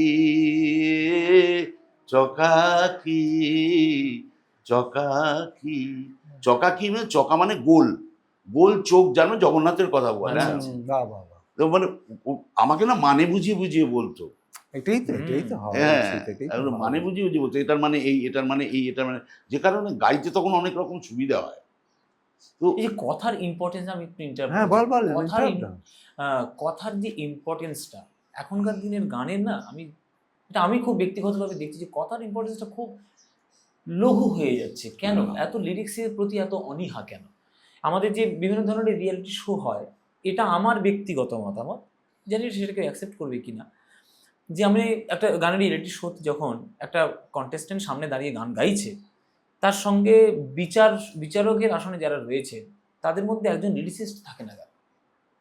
ঠিক ঠিক ঠিক, এটা তো খুব ভালো কথা বলছিস। ভীষণ দামি কথা, ভীষণ দামি কথা। ভীষণই দামি একজন কথা লিরিসিস্ট বলছিস। থাকে না। থাকে না। একজন মিউজিক কম্পোজার যিনি গান বানান, তিনি অবস্থান লিরিসিস্টের করছেন, নামই বলা হয় না, নামই বলা হয় না। একজন আজকে গায়ক কেউ- যিনি গান গাইছেন, তার যা, গান গাওয়া এখন অনেক আমি দরকার। মান্না বাবুর একটা গান করেছি, আরে ভাই মান্না বাবু ওই গানে, উক্ত গানে জন্মাবার আগে, মানে উক্ত গানে জন্মাবার আগে বলছি, মান্না বাবু জন্মাবার আগে নয়, উক্ত গানে জন্মাবার আগে কোন দুজন ফার্স্ট বসেছিল? Lyricist and music director. Music director তারা বসে কাটা ছেঁড়া করে গান রেডি করে তারপর মান্না বাবুকে ডেকেছেন, একদম। বসেছেন। আগেকার দিনে যেটা হতো, একদম। মান্না বাবু তো লাস্ট, মান্না বাবু ডেলিভার করেছেন, হ্যাঁ, হ্যাঁ, কিন্তু হ্যাঁ, এই গান যদি না হতো, হতো। আমি জামিনী তুমি শশী শশী যদি হ্যাঁ। ওইভাবে লেখা না হতো, বা আমি যে জলসা করে গৌরীবাবুর, তোমরা জানো গৌরীবাবুর এবছর 100 বছর কোনো জায়গায় সেলিব্রেট করা হচ্ছে। হুম। গৌরীবাবুর এবছর 100 বছর চলছে। আমরা জানি যে লিরিসিস্ট বলছো কত দুঃখের কত যে আজকে অন্তত আমি সেদিন দেখছিলাম, মানে একটা প্রোগ্রামের জন্য আমি তো নানা রকম প্রোগ্রাম কিউরেটে করি, তো 100 বছর কার কার এ করতে গিয়ে আমি সব দেখছিলাম, তুমি বিশ্বাস করবে না খরাজ, সিনেমার গান এবং এমনি গান, আমি গানগুলো ফার্স্টে সিলেক্ট করছি কাকে দিয়ে গাওয়াবো। লিরিসিস্ট গৌরীবাবু, গৌরী প্রসন্ন মজুমদার, লিরিসিস্ট পুলক বন্দ্যোপাধ্যায়, লিরিসিস্ট গৌরী প্রসন্ন মজুমদার, লিরিসিস্ট পুলক বন্দ্যোপাধ্যায়, ভর্তি ভর্তি, ম্যাক্সিমাম গৌরী প্রসন্ন মজুমদার। অদ্ভুত, মানে একটা ভাবতে পারবে না, ম্যাক্সিমাম নচিবাবু থেকে আরম্ভ করে হেমন্ত বাবু থেকে আরম্ভ করে দুনিয়ার যত করেছে সব সব শ্যামল বাবুর ম্যাক্সিমাম গান, ম্যাক্সিমাম গান উনি উপেক্ষিত। এই তুমি যে বললে না, কেন থাকবে না, কেন থাকবে না? আমার সেটা খুব, আমি যখন আমার রিয়েলিটি শো থেকে তোমরা বলো না কেন, এগুলো তো দেখুন, এখন তো তুমি তো চ্যাম্পিয়ন। চ্যাম্পিয়ন তো হওয়ার সেটা আলাদা কথা, কিন্তু এটা আমাকে খুব ভাবিয়েছে। তোমার কথা তো ওরা মানবে না যে আমি একটা বলছি, একটু শুনুন। হ্যাঁ, সেটা আমাদের সবারই তুমি কি বলা বলো? উচিত। চ্যানেলের লোকজনদের এখন ব্যাপারটা হচ্ছে কি জানেন, এটা হচ্ছে যে প্রত্যেকেই এমন একটা জায়গায় চলে গেছে, প্রথমত ফ্লোরে চ্যানেলের লোককে দেখতে পাওয়া যায় না, তারা দেবদূত অঞ্চলে থাকে আর কি, তারা ওখান থেকে কিছু কমেন্ট দেয়, সেই কমেন্টগুলো শুনে শুনে আমাদের চলতে হয়, এটা একটা কথা। আর পৃথিবীর সব বোঝে তারা, ভালো মন্দ কি হচ্ছে না হচ্ছে সব তারা বোঝে, সিলেকশনের ক্ষেত্রে সব কিছুই। 14-15 বছর যারা থিয়েটার করেছে তারা অভিনয়ের কিছু বোঝে না, পান পাতার মতো মুখ একটি মেয়েকে সঙ্গে করে নিয়ে চলে আসলো, এনজির পর এনজি দিয়ে যাচ্ছে, কিন্তু সেটা ওনাদের পছন্দ, চ্যানেল বলে দিয়েছে। এটাই চলছে, এটাই ঘটনা। সর্বনাশ। হ্যাঁ, সর্বনাশ তো বটেই, ভয়ঙ্কর সর্বনাশ, কিন্তু সেটাই চলে যাচ্ছে, সেটাই। কিন্তু তারপরে তারা, এটা আমি অন্যদিকে চলে যাচ্ছি ইমিডিয়েটলি, বিকজ এই পয়েন্টটা আমি আসতাম যে ও এত কাজ করে, তাহলে খালি গান বাজনা না, ওভারঅল একটা তো সর্বনাশের দিকে একটা যাচ্ছে। ছোট্ট ঘটনা বলছি, বলো। আমি এই বাংলা ইন্ডাস্ট্রিতে কাজ করতে গিয়ে কোনো এক সময় মান্নাদের সঙ্গে একটি ফিল্ম করার আমার একটা সুযোগ হয়েছিল। মান্না বাবুর সাথে? মান্নাদে অ্যাজ মান্নাদে, আমি ওনার ভক্ত, ওনার অনাদি নাম আমার, সেটা একটা সবচেয়ে মজার ঘটনা। এইটা হচ্ছে, দিস ইজ দ্য থিং, যে একটা শিল্পীর কতখানি রেসপেক্ট থাকতে পারে। যেমন আমরা এটা বলতে পারি, উত্তম কুমারের সঙ্গে সৌমিত্র চ্যাটার্জির একটা ছিল ভাই, যতই বলো, হ্যাঁ এটা আছে কিছু। তো আমি এটা সৌমিত্রবাবুকে জিজ্ঞেস করার পর সৌমিত্রবাবু আমাকে যে কথাটা বলেছিলেন, বলে খরাজ তোমরা একটা ইঁদুর দৌড়ো, তোমাদেরকে এখন কি হয় যে তুমি একটা খরাজ মুখার্জি, তো তোমাকে একটা আলাদা মেকআপ রুম দিতে হবে কিন্তু। আর আমাদের সময় সেটা ছিল একটা শাস্তিমূলক বিষয়, আমরা একটা মেকআপ রুমে ছবিদা, পাহাড়িদা, ভানুদা, জহর, আমি ও তার সবাই একসঙ্গে বসে বিভিন্ন বিষয় নিয়ে আমরা আলোচনা করতাম, খেলাধুলো, রাজনীতি, আধ্যাত্মিক বিষয়, যে কাজটা করছি সেটার আরও নানান রকম সাহিত্য, এ সমস্ত করে নিজেদেরকে একটা অন্যরকম উত্তরণের জায়গায় নিয়ে যেতাম। কিন্তু তোমাদের ক্ষেত্রে সেটা না, তোমাদের কাছে তোমাদের আলাদাভাবে তোমাদের একটা ঘর দিলে তবে তুমি একজন বড় মানুষ। আমাদের সময় তখন কাউকে যদি আলাদা করে একটা ঘর দেওয়া হতো, তাহলে ওটা শাস্তিমূলকভাবে ঘরটা দেওয়া হচ্ছে। কেন? তার কারণ ও আড্ডা দিয়ে বেশি সময় নষ্ট করে ফ্লোরে আসতে দেরি করে, ওই জন্য ওকে এই করা। মান্নাদে আমাকে বলছে একটা গান, মানে ইয়েতে, এই সিআরসিতে শুটিং হচ্ছিল, উনি গাইছে ওই এই কুলে আমি আর ওই কুলে কুলে গানটা, ছবিটার নাম ছিল পাগল তোমার জন্য যে। আচ্ছা। তো এবার যেহেতু আমি ফ্যান না, সেই পাগল তোমার জন্য যে সেই গল্পটা, তো এবার ওই এই কুলে আমি ওই কুলে তুমি গাইছে, তো আমার শর্ট হচ্ছে আমি বসে বসে সেটা শুনছি, ওনাকে আমার মেয়ের বিয়ের কার্ড দিতে হবে, এটা হচ্ছে সিকোয়েন্স। আচ্ছা। তো আমি বসে বসে শুনছি, তো সেই দিন প্রথম শুটিং হচ্ছে, তো সেদিন রানা সুদেশনা আমাকে আলাপ করে দিচ্ছে, দাদা এই হচ্ছে খরাজ মুখার্জি, এ অনাদির চরিত্রটা করছে, ইনফ্যাক্ট ওনার আর আমারই কিন্তু সবচেয়ে বড় পার্ট। তো উনি ওরা গান করে, জাস্ট পাত্তাই দিলেন না আমাকে, এরকম। আমি মনে মনে তা তো স্বাভাবিক কথা, কি কোথায় আকাশের তারা, কোথায় পায়ের ফোড়া, আমি স্বাভাবিক কথা, ভেবে লাভ আছে। তো আমি চুপ করে বসে আমি আমার পার্টটাই করছি। গানটা শেষ হওয়ার শর্ট শেষ হওয়ার পর বলছে, একদম নাম ধরে। খরাজ আমাকে দূর থেকে মাপছে কোন দিক থেকে আমাকে গেরিলা আক্রমণ করবে। আমি না শুনে, কি বলছেন স্যার? তখন বলছে, তাহলে কি দেখছো তুমি আমার বলো তো। আমি বললাম, আমি বলবো আপনাকে? বলে, হ্যাঁ বলো। বলে, আমি দেখছিলাম, ধরুন আমিও গান করি, আপনি কেন মান্না দে সেটাই দেখছিলাম। আহা হা। কেউ বললো, কি কি কি কেন মান্না দে? সিরিয়াস হয়ে গেলেন কিন্তু, কেন কেন মান্না দে, কেন মান্না দে? না মানে আমরা যখন একটা কোনো, তো ধরা গেল একটা তালে গান করছি, তো একটা ধরুন একটা প্রিলুড বাজছে বা ইন্টারলুড বাজছে, যেই প্রিলুডটা শেষ হলো, আমাদের না ধরুন টান টাডান টাডান টাডান টাডান টাডান টাডান, এই কুলে আমি, আমাদের একটা ঝোঁক চলে আসে। আর আপনি গাইছেন টান টাডান টাডান টাডান টাডান টাডান টাডান, এই কুলে আমি, মাখনের মতন ঢুকে গেলেন। আমি বুঝলাম, মানে ওটা তো আসবেই অটোমেটিক, এই তো তাল, সেই তালে অটোমেটিক আসবে, আমার তাতে উত্তেজিত হওয়ার কি আছে, এ তো অঙ্ক। বিদেশে, বিদেশে যেটা হয়, বিদেশে অঙ্কর থেকে গান বাজনা এসেছে, আমাদের দেশ গান বাজনার থেকে অঙ্ক এসেছে। তো এ তো অঙ্ক অটোমেটিক মিলে যাবে, তাতে আপনি কোনো রকম সেই জিনিসটার মধ্যে কোনো তাপ উত্তাপ দেখলাম না, আপনি আপনার গান করছেন। উত্তর কি হতে পারে? ওদের উত্তর কি হতে পারে? উত্তর হলো, এই জিনিসটা শিখতে হলে হেমন্ত বাবুর কাছে শিখতে হবে। মানে আমরা যে বললাম যে উত্তমবাবু, সৌমিত্র চট্টোপাধ্যায় ভাই, একটা সূর্য একটা চন্দ্র, উনি উত্তরটা দিলেন, এটা শিখতে হলে হেমন্ত বাবুর কাছে শিখতে হবে। হ্যাঁ, আমি তখন বললাম, মানে ঠিক বলে, তুমি রানার শুনেছো? আমি বললাম, হ্যাঁ। বলে, আসলে তো কবিতা, তো কবিতাটা সলিলবাবু সুর করেছিলেন, এবং সেটাই সুর হয় না, হ্যাঁ, তো কিভাবে করেছেন সুর হ্যাঁ, করেছিলেন, সত্যি। এবং সেই সুরটা মানে গানটা হয়েছিল, কিন্তু কোথাও জানি গানটা শুরু হবার আগে বারবার করে মনে হচ্ছিল গানটা যেন ঘ্যাঁক করে শুরু হয়ে যাচ্ছে, যে কারণে একটা ছোট্ট ভার্স লেখা হয়েছিল, যে ভার্সটা লেখার পরে সেইটা বলে তারপরে গানটা ঢুকছে। মানে উনি কথাগুলো সব মনে করে করে বলতে পারছেন না, বলছে রানার সে রাত্রিবেলায় রাস্তা দিয়ে হাঁটে, তার পা ঝুমঝুম করে বাজে। আমি বললাম, স্যার আমি গানটা 100 বার শুনেছি, আমার মনে আছে রানার গ্রামের ডাক হর করা, রাতের পর রাত, সেগুলো বললাম ওনাকে। ভাই এই কথাগুলো তুমি ভাবো, আবার তুমি শুনো, কথাগুলো বলতে বলতে উনি গানে ঢুকে গেছেন, কখন কথা থেকে গানে ঢুকেছেন তুমি বুঝতেও পারবে না। আমি শুধু যেটুকু দেখলাম সেটা হচ্ছে, এত বড় একজন শিল্পী আর একজন শিল্পী কি মারাত্মক রেসপেক্ট।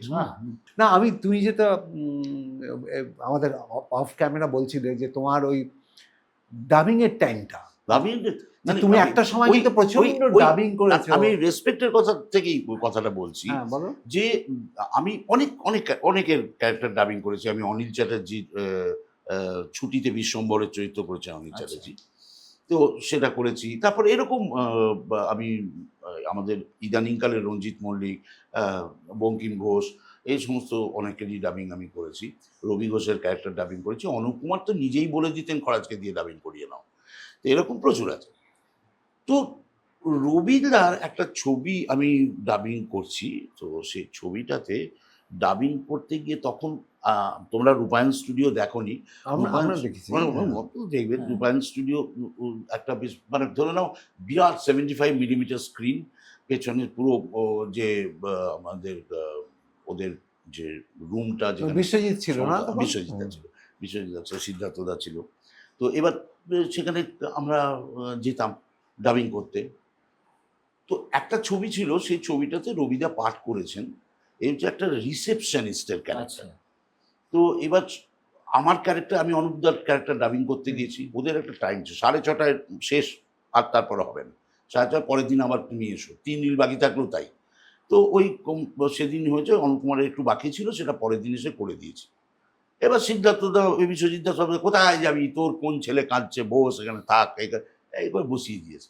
তো আড্ডা গল্প করছি, তো দেখি ডিএস সুলতানিয়া ছিলেন মানে ডিরেক্টর প্রডিউসার, তিনি গুড়গুড় করছেন। তো তারপরেতে একজন অ্যাসিস্ট্যান্ট ডিরেক্টর ছিলেন তন্ময় দা, বারবার করে আমার কথা বলছে। তো তখন উনি বললেন উনি পারবেন, তারপর আমাকে ডেকেছে, তন্ময় বলছে তুমি চলো তো কথা বলবে। আমি গেছি, যাওয়ার পরে আমাকে বলছে, আপনি রবি ঘোষের ক্যারেক্টার ডাবিং করতে পারবেন? হ্যাঁ রবিদা, তো গলা গম্ভীর গলা, ওরকম একটা কি। আমি বললাম, বাবা কেন রবিদার কি হলো? বলে উনি বাড়িতে, তখন তো মোবাইল ছিল না, হুম। উনি বাড়ি থেকে বেরিয়েছেন, কিন্তু তারপর উনি এখনো এসে পৌঁছয়নি, এদিকে আমাকে তো আজকে ছবি নিয়ে চলে যেতে হবে। তো তখন আমি বললাম যে আমি চেষ্টা করে দেখতে পারি। তো গেছি, যাওয়ার পরে আমি চেষ্টা করতে বলি ঠিক আছে। এবারে ডাবিংটা করে যে শতাব্দী রায় হিরো ওরা আসছেন উটিতে আর কি, তো ওই রিসেপশনে এসেছেন, রিসেপশনিস্ট উনি বলছেন আপনাদের রিলেশন কি লিখুন, হ্যান ত্যান এই সমস্ত কয়েকটা ডায়লগ আছে, সেগুলো দেখে আমি ডাবিং করছি। হল অন্ধকার। এবার রবিদা ওই অন্ধকারে, যেহেতু তখন টেস্ট হচ্ছিল, হুম। সেহেতু তখন রবিদা মানে ওই আলোটা জানেন লাল মতো, সেটা জ্বলছে না তখন। ওরা আমাকে ভেতর থেকে বিশ্বজিৎ বলছে, আরে এটা তো তুমি তো অনুপদার চেয়ে বেটার হচ্ছে। এবারে আমি করছি, আমি জাস্ট জাস্ট এই সিনটুকু শেষ হয়েছে, রবিদা এর মধ্যে বেটেকাটো মানুষ তো গুড় গুড় গুড় গুড় করে চলে এসছে।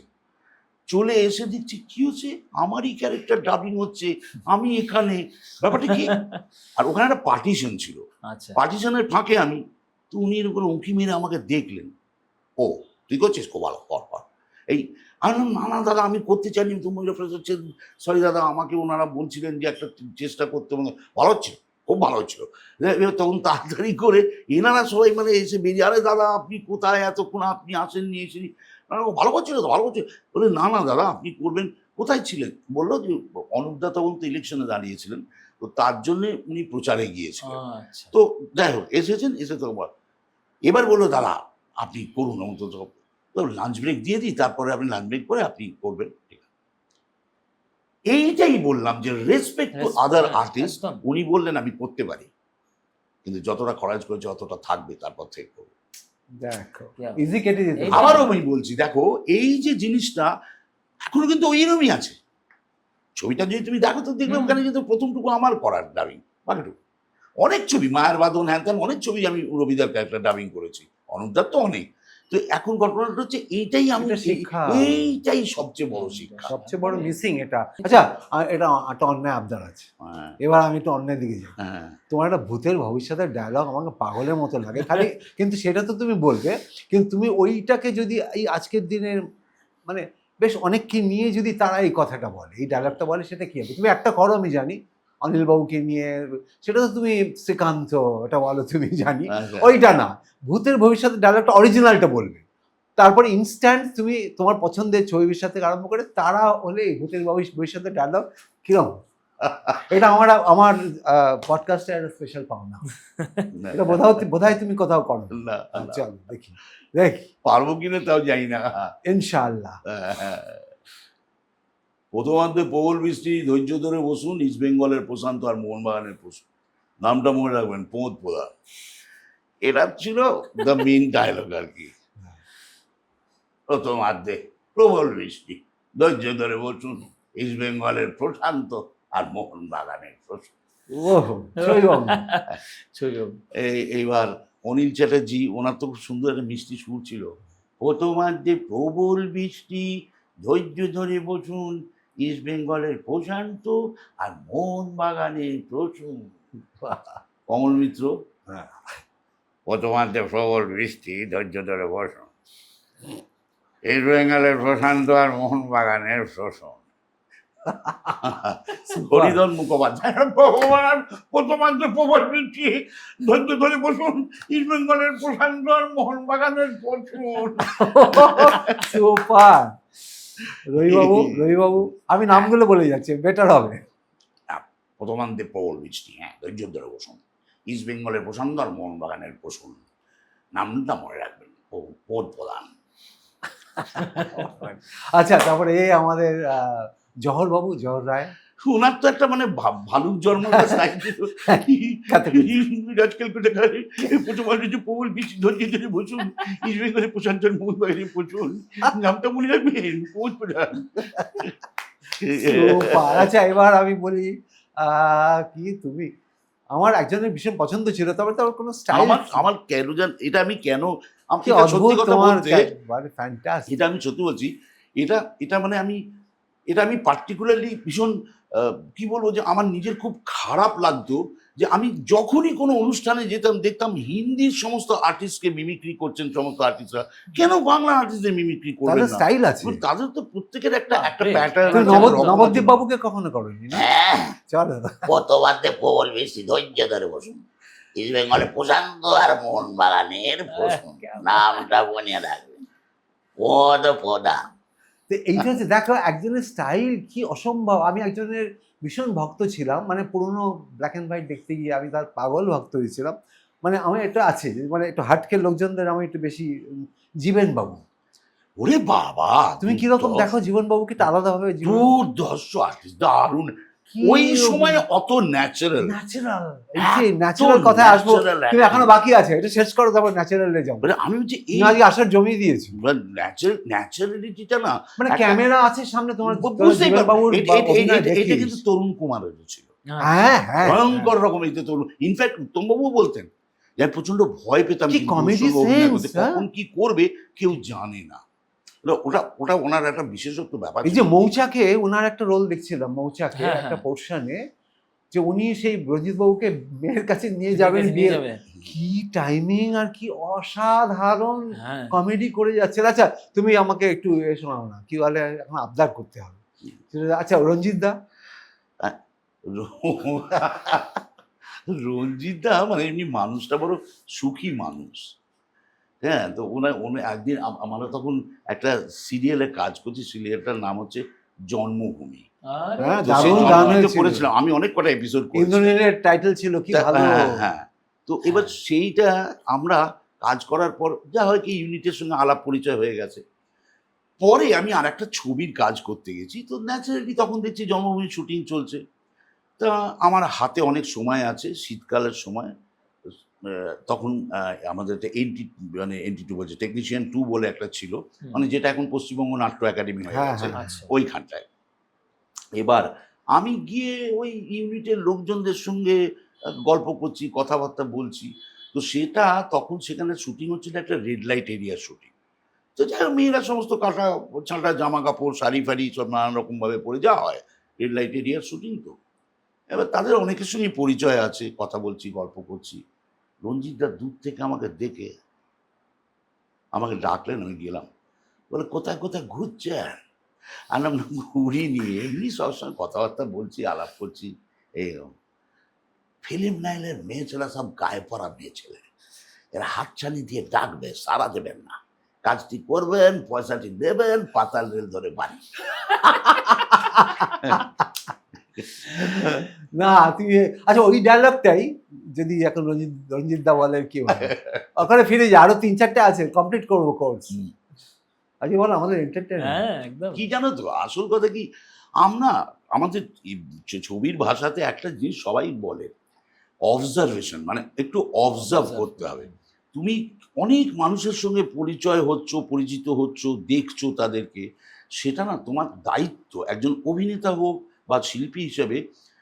না গান তুমি বাজনা, তার সবটাই, হ্যাঁ সবটাই, তার বিষয়টাকে রেকর্ড করে রাখা, হুম এই জিনিসটাকে রেকর্ড করা, তুমি সেটাকে তোমার মধ্যে ঢুকিয়ে নিলে ঠিক সময় তুমি ইমপ্লিমেন্ট করবে, এই তো করো তার না, ধরন তুমি তার তুমি রকমটা ইমপ্লিমেন্ট করবে। বাইপাস করছো, বলো হ্যাঁ, আমার ছাড়ছি না।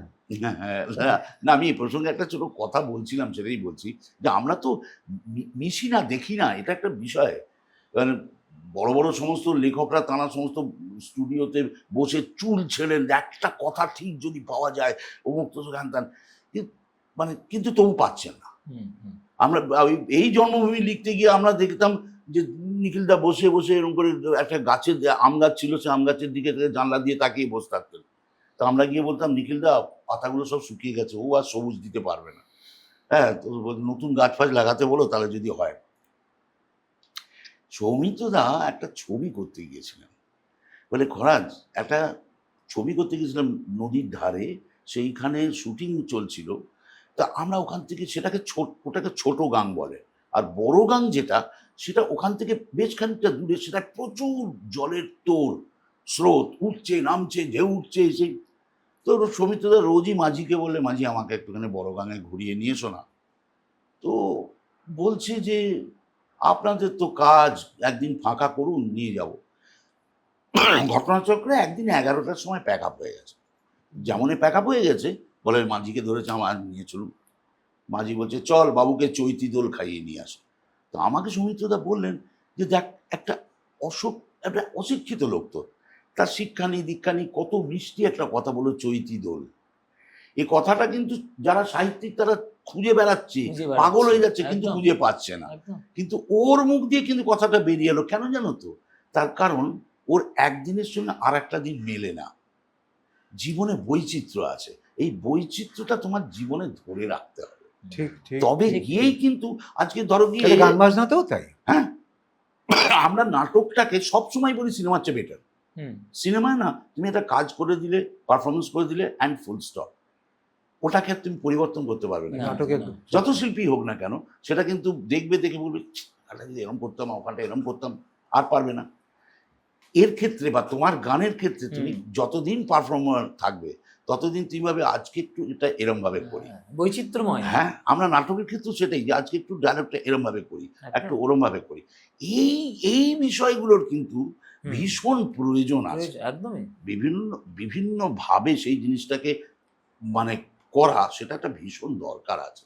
আর মানুষ দেখা, যত যত মানুষ দেখবে তার একটা কথার ভাষা বা তার ধরন বা বলা একটা রকম, এই মানুষটা তারও তার স্বভাব চরিত্র ধরন ধারণ একরকম।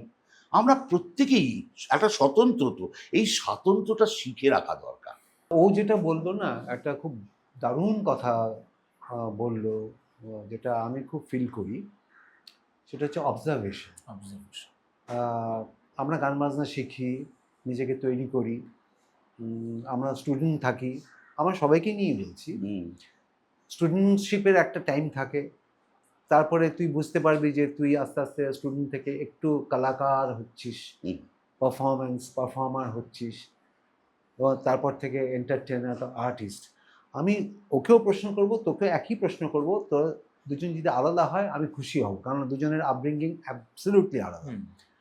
সেটা হচ্ছে যে এই স্টুডেন্ট, ছাত্র অবস্থা, ছাত্র হওয়া, মিউজিক স্টুডেন্ট, তারপরে তোর পারফর্মার, তারপরে প্রফেশনাল এন্টারটেনমেন্ট, তারপরে আর্টিস্ট। এই সেগমেন্টগুলো কি তুই কি আলাদাভাবে দেখিস? আলাদাভাবে দেখলে এর ফেসগুলোকে তুই কীভাবে দেখছিস? কারণ তুই তো মোটামুটি একটা অ্যাচিভ করছিস, একটা জায়গায় গেছিস, হুম।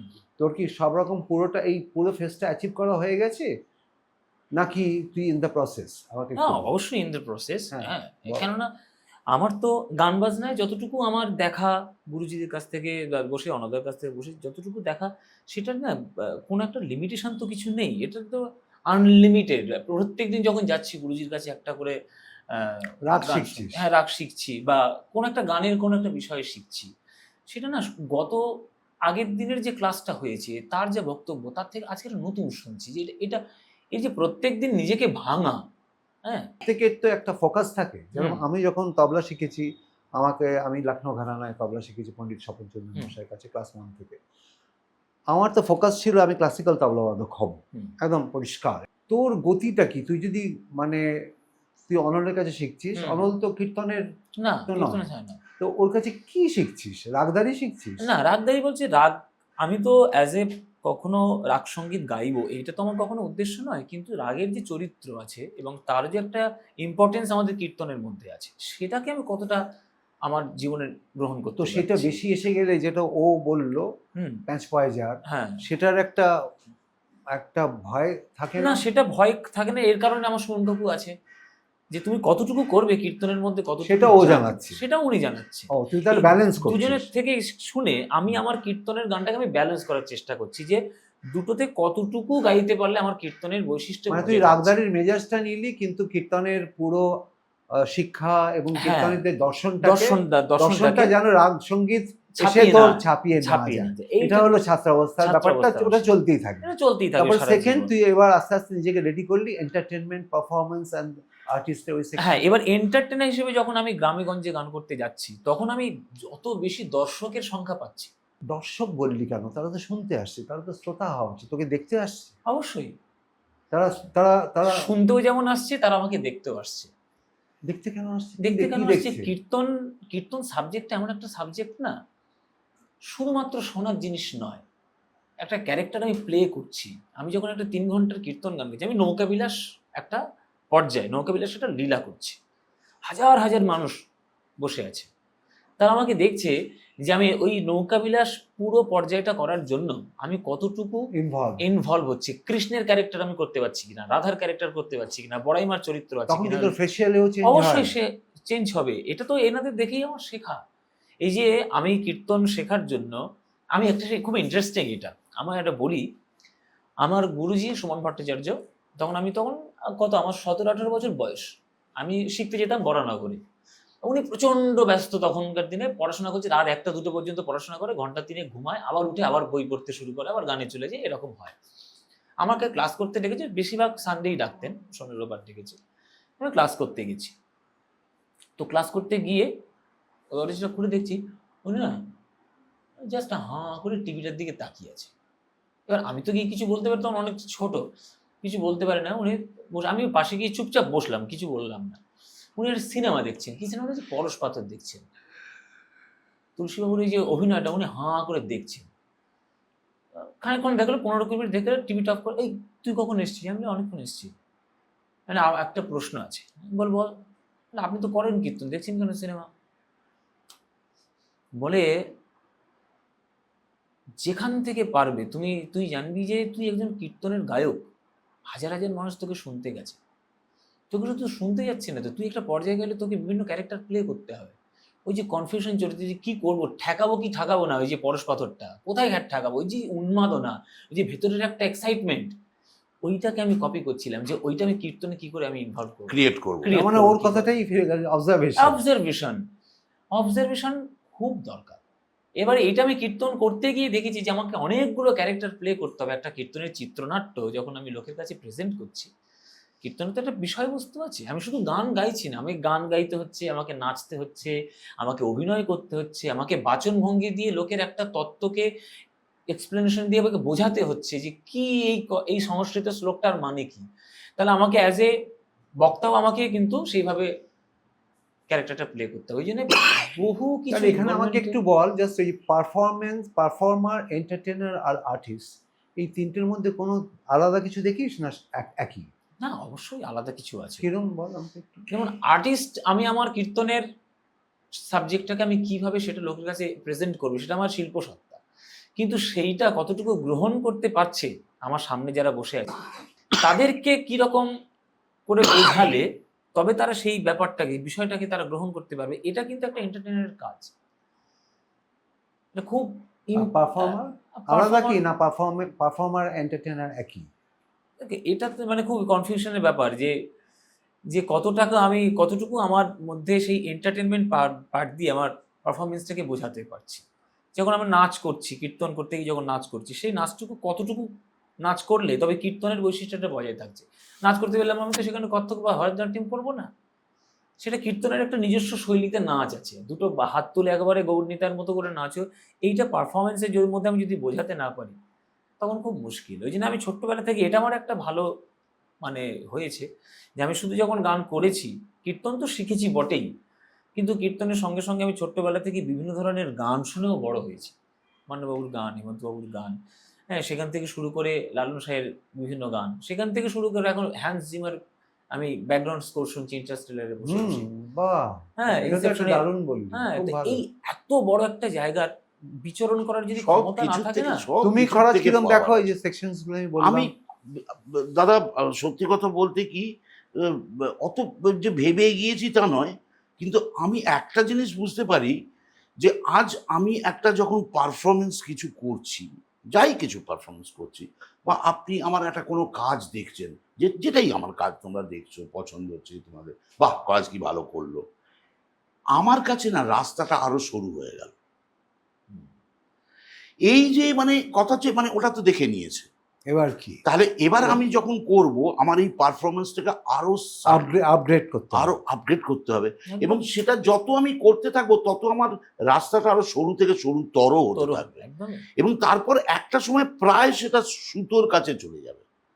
ওর মধ্যে তোমাকে চলতে হবে। তুমি যত যা করেছো সমস্ত এলিমিনেট করো, এলিমিনেট করে তুমি কিন্তু যেটা করবে সেটা নতুন তোমায় ভাবতে হবে, পয়সা পাচ্ছি, কাজ করছি, এরম ব্যাপার করলে ভাবলে হবে না কেন? এখন আমি যা করবো তাই লোকে দেখবে, সবচেয়ে বড় ভ্রান্তি, একদমই। সবচেয়ে বড় ভুল। এইটা ভাবাটা তুমি শেষ। কিন্তু তাহলে তোমাকে ভাবতে হবে যে আমি আমি এমন কিছু করি যেটা কিনা লোকে এর আগে দেখেনি। হুম। আজকে যদি আমি একটা কোনো ছবিতে কচু পোড়া বলি বা গোপালের মা বলি বা এরকম সমস্ত কথাগুলো বলি, এটা কি নতুন কিছু? এ তো উৎপল দত্ত দেখিয়ে দিয়ে গেছেন, অনেকেই দেখিয়ে দিয়ে গেছেন, এরকম লব্জ কথার কত কি আছে। তো সেই জিনিসটাই তো রিপিটেশন করছি আমি, হুম। নতুন কিছু তো করছি না, কিন্তু ওটা তো শিখেছি আমি, তাই তো। একদমই, ওটা তো একদমই। নিতে পেরেছি, এটা নিয়ে তারপরে কাজটা করছি। তো আমি একটা একটা ডায়লগ বলছি, বলার পর আমি শুধু দেখলাম সামওয়্যার আদার এটা না কিছুতেই হচ্ছে না, মানে আমি ঠিক নিজের মধ্যে সেই জিনিসটাকে নিয়ে আসতে পারছি না। লব্জটা বাদ দাও, অন্য কোনো লব্জ করতে হবে, করে সেটাকে স্ক্রিপ্ট পড়ার সময় সেটা বারবার করে পড়ছি। এটা কি আমি নাটকের ক্ষেত্রে বলছো? নাটক না, ছবির ক্ষেত্রেও তাই। সিনেমা চেঞ্জ করতে পারো নিজের না ইচ্ছা না মতো? না, আরে সিনেমার আগে স্ক্রিপ্ট তো দিয়ে দেয় আমায়। না, সেখানে চেঞ্জ করতে পারো যে এটা বলতে পারছো না, তুমি কথাটা হয়তো বলতে পারছো না। লব্জ তো কোনোদিন দেয়ইনি আমায় কেউ, আমি নিজে যা করেছি সব নিজে করেছি। এই দেখো, হ্যাঁ, তো ওগুলো তো আমি নিজের মতো, মানে কচু পড়া কোনোদিন কেউ বলে দিয়েছে নাকি? আমি নিজে থেকেই বলেছি। তো তো আমি বলি, কোন কথাটা বসাবো এটা এখানে? একটা আমরা পেলাম। হ্যাঁ, মানে কোন কথাটা বসাবো কেউ দেয়নি আমাকে। আমরা এবার- যারা লাইভ পারফরমেন্স করি না, এটা আমার একটা অবজারভেশন আছে, লাইভ আমাদের প্রত্যেক দিন আমাদের কাছে একটা নতুন চ্যালেঞ্জ। হ্যাঁ, আমি তো কি বললাম ওটাই তো তোমাকে, বলছি। আমরা কেন নাটক এত পছন্দ করি? পছন্দ করি। প্রথম কারণ হচ্ছে যে আজ যেটা করলাম আমি কালকে সেটাকে I can change, I can change. The option is there. আমি সেই অপশনটা নিয়ে আমি বেটার থেকে বেটার তর হব, একদম। সেই জিনিসটা মানে ভালো থেকে ভালো তর হব, এবং আরো সূক্ষ্ম থেকে সূক্ষ্ম তর অভিনয়টা করব। হুম। ঠিক আছে, আমি আজকে শাহরুখ খানের সঙ্গে একটা ছবি করছি, কোনো বাংলার আর্টিস্টরা করেনি, এই একটা চিন্তা ভাবনা করে আমি Right. বললাম, আমি কিন্তু শেষ। শেষ শেষ। আমার প্রচার অটোমেটিক হবে, সেটা নিয়ে আমার ভাববার কোনো প্রয়োজন নেই, আমি আমার কাজটা ঠিক একদম করে through my করবো। work. এই যে কাজটা আমি যখন দাদা খুব যত্নশীল হয়ে করবো না, নাম পেছনে পেছনে দৌড়বে। না, আমি সেটা তো হয়েছে। তুমি যার বলো জন্য- না, তুমি তো সিনসিয়ারলি বাজিয়ে গেছো দাদা, তো বাজানোটাই তো তোমার সবচেয়ে বড় কথা, এবং সেটা অটোমেটিক ভাবেই তোমাকে রিফ্লেক্ট করেছে।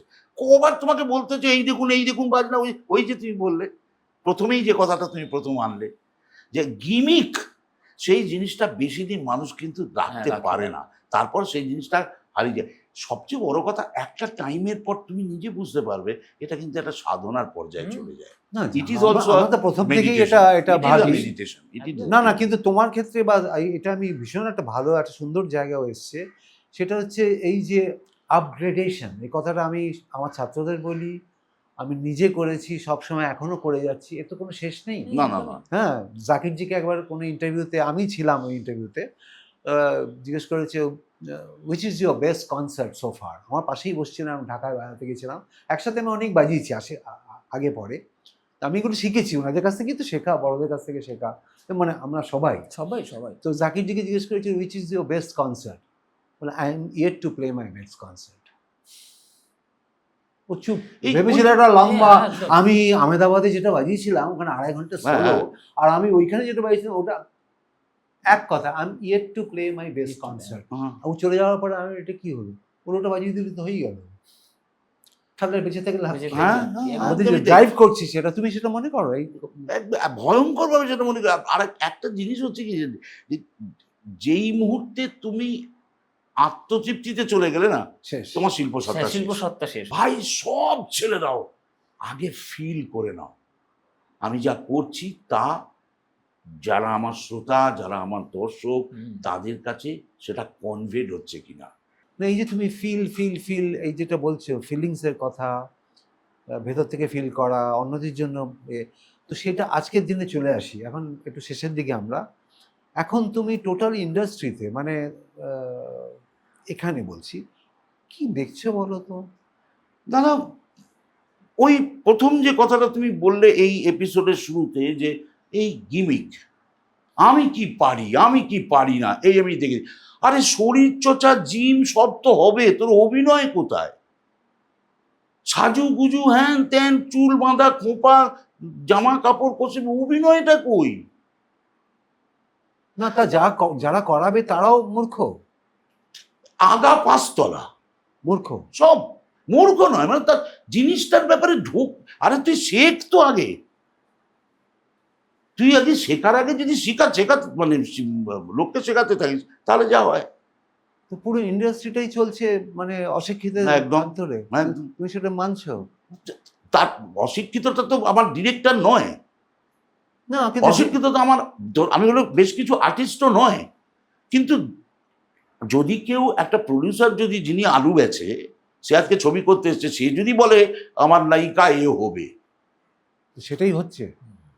আমি বলছি একটা ওই আমাদের আমাদের নটি বিনোদিনীর একটা ক্যারেক্টারে, সেখানে একটা ক্যারেক্টারের জন্যে মানে একটা মেয়েকে ফাইনাল করা হয়েছিল। তো তখন আমাকে ডেকে মানুষদা ডেকে বলছেন যে স্ক্রিপ্ট রাইটার করা যাবে, আসবে। অ্যাকচুয়ালি ডিরেক্ট প্রডিউসার খুব আমাকে পছন্দ করতেন, ভালোবাসতেন, আমার কথা মানতেন আর কি। তো আমি গেছি, যাওয়ার পরে বলছে বোঝাও কি বোঝাও। এবার তখন বলছে আচ্ছা ইয়ে নটি বিনোদিনী কে করবে? আর নটি বিনোদিনী করবে তো ছবি যা আছে তাতে তো অনেকেই হতে পারে, ধরুন এর মুখের সঙ্গে ইন্দ্রাণী হালদার মেলে, এই মুখের সঙ্গে অনেকটা অপরাজিতা আড্ড মেলে, ইন্দ্রাণী দত্ত মেলে অনেকটা, আপনি এদের কাউকে একজন কাউকে নিতে পারেন। আচ্ছা প্রমীলা কেমন হবে? একটা নিউ কামার মেয়ে, অতটা কিছু সেরকম তার সেন্স বা কিছু নেই। আমি বললাম প্রমীলা প্রমীলা মানে তার তো ডেপতে যেতে হবে, তা না হলে কি করে হবে? এটা তো অনেক খুব ইন্টেন্স ক্যারেক্টার। বলে কেন, তো বারবনিতা আছে। বাহ বাবা, মানে ওনার বারবনিতাদের কোনো depth নেই। বারবনিতা আছে। কতটা বাজে কথা। মানে এইবার ঘটনাটা হচ্ছে সিলেকশন তো ওনার দায়িত্বে, প্রডিউসারই তো সিলেক্ট করে যে এ হবে হিরো, এ হবে নায়িকা, এ হবে ও হচ্ছে সে, তা রামচন্দ্র হয়ে গেল। তো কি করে তাহলে হবে? তো সেটা তো গান বাজনাতেও তাই হচ্ছে তো। গৌরীপ্রসন্ন মজুমদার গানটি লিখতে পারতেন, তাই তিনি গৌরীপ্রসন্ন মজুমদার। মান্না দে গানটা গাইতে পারতেন, তাই তিনি মান্না দে। এখন সেরকম নেই। কোথায়? এই এই এই রকম ছেলে কটা আছে, কটা আছে দাদা? তুমি আমাদের তো, আমরা তো তবু কথা বলি, গান গাই, কথা বলি, নাটকে অভিনয় করি, আমাদের মুখের কথাটা বা ভাষাটা সেটা তো একটা সাহায্য। তুমি একটা হরিণ দৌড়চ্ছে, তুমি তবলায় সেটা বাজিয়ে শোনাচ্ছ। একটা ঝড় উঠবে বা উঠছে, সেটা তুমি তবলায় বাজিয়ে শোনাচ্ছ। তোমার তবলা সেই কথাটা তো বলছে দাদা। তোমাকে সেই জিনিসটা যখন তুমি মানুষকে কনভে করতে যাচ্ছ, কতখানি দক্ষ মানুষ হলে তবে তুমি সেটা করতে পারবে। না কিন্তু সেটা আমি এটা বলছি না যে আমার কথা বলছি না, কিন্তু এই যে আমাদের যে ক্রাফটটা সেটা আমরা তৈরি করলাম, আমরা রেডি হলাম, আমরা প্রস্তুত হলাম। এবার যাদের থ্রু দিয়ে আমাদের, আমি সিনেমার গান বলছি, যাদের থ্রু দিয়ে বা বা মানে আধুনিক বাংলা গান বা আধুনিক মানে এমনি প্রাইভেট রিলিজে আমাদের তো অন্য কারোর হাত ধরতে হয়, তারা তো বলছে সবাই মূর্খ। তাহলে কোথায় যাবে আমাদের বাংলা গান? যদি ফিরে আসি সিনেমার গান এবং মৌলিক গান, এবং এটা তাদের কাদের হাত দিয়ে পৌঁছবে? যোগ্য মানুষকে তার জায়গাটা দিতে হবে দাদা। তুমি যোগ্য মানুষকে তার জায়গাটা দাও। তো বুঝবে কে যোগ্য? যে এইখানেই তো কালিদাস কেঁদেছে, এইখানেই কালিদাস কেঁদেছে। যোগ্য মানুষটাকে যতক্ষণ না নিয়ে এসে সেই জায়গায় দেওয়া হবে, ততক্ষণ তো ঠিক জিনিসটা বেরোতে পারে না। একটা এটার তো দরকার আছে। এটা তো মানে এই এই এই ব্যাপারটা যদি কেউ বিচার না করে, এই জায়গাটা যদি তাকে না দেয়, তাহলে তো কোনো দিনই সেই জিনিসটা না, হবে কিন্তু না। এই প্রডিউসাররা আজকে তোমাকে একটা হাতের কাছে পেয়ে গেছি বলে একদম মানে গরম গরম উত্তরটা পাবো ওর কাছ থেকে, যে প্রডিউসাররা লগ্নি করছে, তারা ওই যা সব নাম বললে তাদের দিয়ে, তাদের পছন্দের আর্টিস্ট দিয়ে করছে, তো সেই সিনেমা তো দাঁড়াতে পারে না, ফ্লপ করছে, আবার তারা লগ্নি করছে। তাদের তাদের তাদের কেন করছে? কি যেন আমার না কোনো একটা সময় মনে কি হতো, বলতো, এত পয়সা করছে হ্যাঁ, গোটা গোটা ইন্ডাস্ট্রিতে কাজ করার পর একটা খুব মানে খুব একটা জিনিস খুব পরিষ্কার হয়েছে আমার কাছে, সেটা হচ্ছে পয়সা ইনকাম করলে আমার ধারণা ছিল যে মানুষ কত বুদ্ধি করে কত খেটে খুটে পয়সা রোজগার করছে, এরা যারা প্রডিউসার কত লোক চড়িয়ে খাচ্ছে, সবকিছু করছে, ভীষণ বুদ্ধিমান হবে। আমি এটাই দেখেছি, ওদের মতো বোকা দুনিয়ায় নাই। হুম। মানে একজন প্রডিউসার টাকা পয়সা আছে, তাকে বলছে আপনাকে হিরোইনের সঙ্গে পাঠ করিয়ে দেবো, হয়ে যাবে, হ্যাঁ ঋতুপর্ণা আপনার সঙ্গে পাঠ করবে, হ্যাঁ চলুন ছবিটা করছেন আপনি, হয়ে গেল, করে দিল। কারা এরা? তো সেই সময় তো দাঁড়ালো না, ছবি দাঁড়ালো না। তো কোথায় গেল? কিন্তু ঋতুপর্ণার সঙ্গে আমি তো কাজ করেছিলাম। না, সে হয়তো কাজ করলো না, সে লগ্নি করলো খালি তখন। সেইটা তো মানে ঘটনাটা হচ্ছে লগ্নি করার পর নাকি সব প্রডিউসারই হিরো হয়ে গেছে? একটা বায়নাক্কা আছে তো প্রচুর, রাজ্যের বায়নাক্কা, নিজস্ব বায়নাক্কা, সেই বায়নাক্কা সামলাতে গিয়ে তখন ছবি যা হয়, বড় করুন।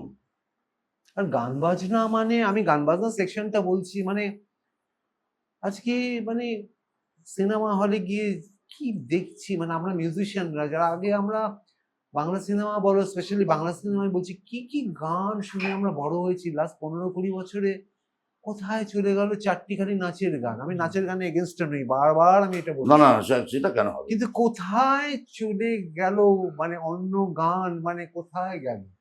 মানে আমার কথা হচ্ছে যে সেরকম শিল্পী আজকে, তুই বল যে যখনই আমি বলি কাদের গান শুনে তোরা বড় হয়েছিস, তোর এই মান্না দে ওই পর্যন্ত থাকবি, তারপরেই কিন্তু জাম্প কাট, তোরা কোথায় যাবি? হ্যাঁ। মানে যাবিটা কোথায়? তার মানে এরা পরের যারা আর্টিস্ট, তারা কোনো কন্ট্রিবিউশনই নেই তোদের কাছে। মানে আমি তোদের কাছ থেকে জানতে চাইছি, মানে তোরা যখনই তোদের জিজ্ঞেস করি যে তোরা কাদের গান শুনে বড় হয়েছিস, এই তো মানে সন্ধ্যা মুখোপাধ্যায়, প্রতিমা বন্দ্যোপাধ্যায়, আরতি মুখোপাধ্যায়, এই বড়জোর হৈমন্তী শুক্লাব দিয়ে তোরা আসবি। তারপরে এদিকে ওই ওই তারপরে এই লাস্ট 25 বছর কিচ্ছু, nothing happened in Bengal. Bangla গানের তুমি কি বল? সেরকম হ্যাঁ মানে এটা, আমি গানের কথা বলছি। এই দিনটাকে ফেরাতেই হবে। কিভাবে হয়? জাস্ট একটা সাজেশন দাও না যারা দেখছে। কিভাবে হয় মানে গান এবং ফিল্ম দুটোই বলছি, তোমার হ্যাঁ। সাজেশন কি হবে? যে এইটা তুমি 3টে সাজেশন দাও খরাজ ভাই, যে আমি জাস্ট মনে করছি তোমার একটা মানে ব্যাপক একটা অভিজ্ঞতার থেকে, যে গান বেটার করতে গেলে এই 3টে, ভালো সিনেমা করতে গেলে এই 3টে আমি সাজেশন দিয়ে গেলাম চুড়েনের। ঋত্বিক ঘটক একটা কথা বলেছিলেন, শিল্পের সঙ্গে তঞ্চ কথা করো না। শিল্পের সঙ্গে তঞ্চ, তুমি যদি মনে করে থাকো যে এই জিনিসটা করলেই কিন্তু লোকজন কিন্তু চমকে যাবে, হয় না তা। এই জিনিসটা কিন্তু মাথায় রাখতে হবে। এই যে একটা লোক আস্তে আস্তে সেই জায়গার থেকে, শিল্পীর থেকে আস্তে আস্তে উত্তরণ হতে হতে সে একটা অন্য পর্যায়ে চলে গেলেন, সেটা তার কি কোনো ভ্যালু নেই? তুমি মানে আমাদের এরম হয়, আচ্ছা আপনি নাচ জানেন না, নাচটা ঠিক মানে ওটা তো মানে হলো, আচ্ছা আপনি গান জানেন, গান মানে গায়ে বাথরুমে ইয়েতে গোবেন, ঠিক আছে, আপনি ঘোড়া চালাতে পারেন, ঘোড়া ফোড়া সব তো কোথায় পাবো তুমি, অভিনয় করতে পারেন, আপনি দিয়ে দেখুন, পাঠিয়ে দেবো। ও নিজেই বলছে। হ্যাঁ, মানে অভিনয়ের জন্য শেখার দরকার লাগে না, আপনি দিয়ে দেখুন, পাঠিয়ে দেবো। ওটা পারবে। হ্যাঁ, আপনি বাজনা বাজাতে বলুন, আপনি গাইতে বলুন, আপনি নাচতে বলুন, কিছুই পারে না। কবিতা আবৃত্তি করতে বলুন, তাও পারে না। অভিনয় করতে বলুন, তারপর অভিনয় পাঠিয়ে দেবুন, আপনি দিয়ে দেবেন। এটা হয়ে গেছে সমস্যা। ঠিক না, আমি সমস্যাটা বুঝলাম, এই সলিউশন কি করে হবে যদি না আমরা যোগ্য মানুষকে তার ন্যায্য জায়গায় প্লেস না করতে পারি।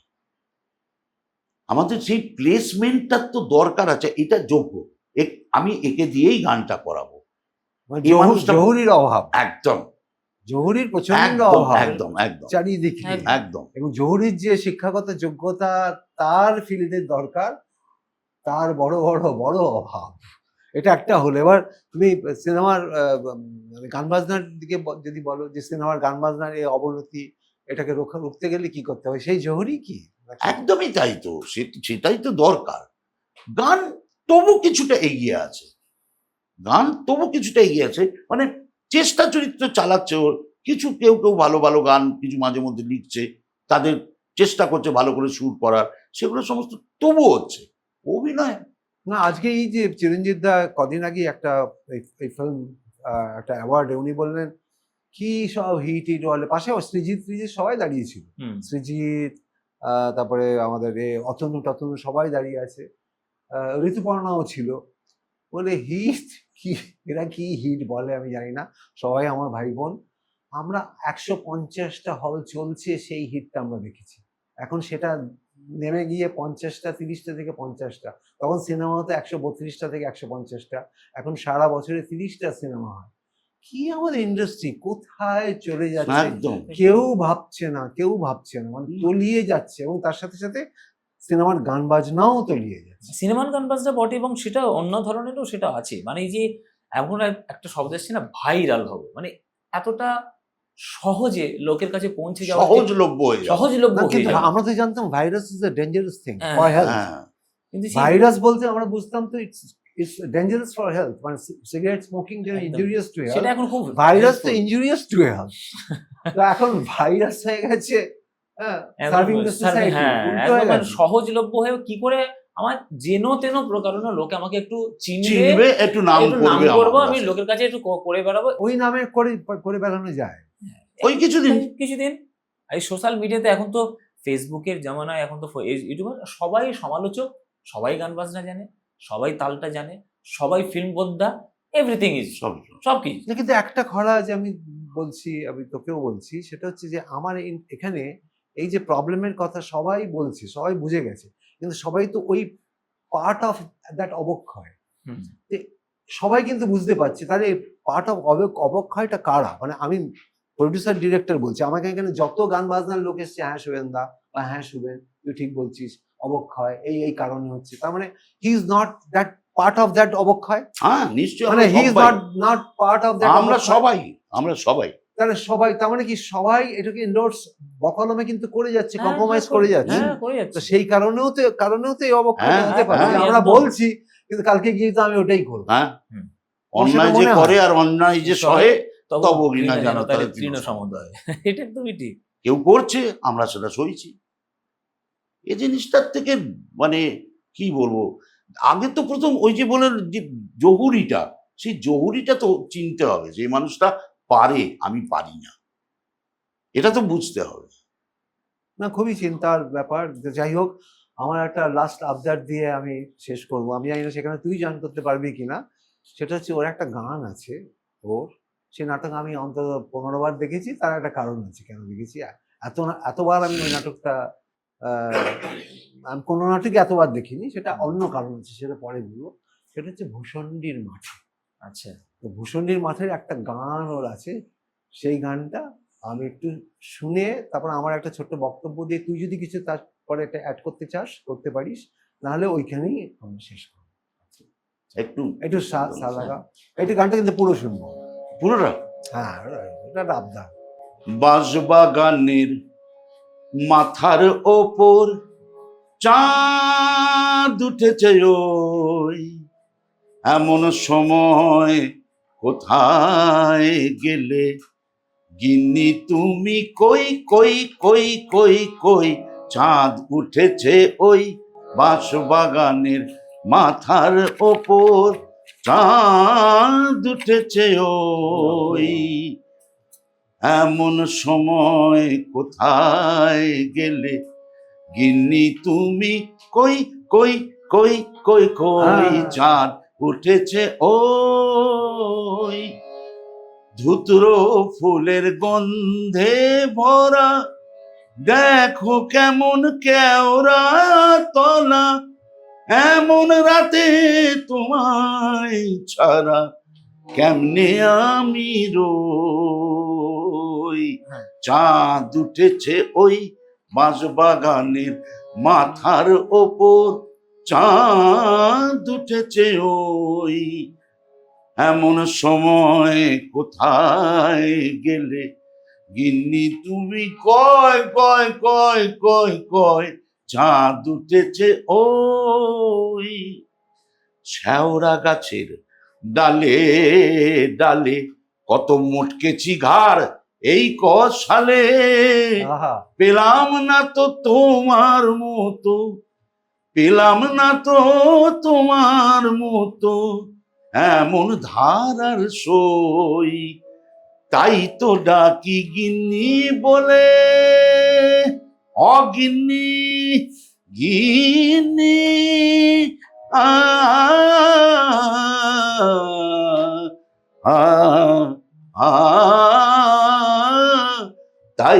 ডাকি গিন্নি বলে, জলদি এসো পটল তুলে, এখন যদি না আসো কেঁদে মরবো।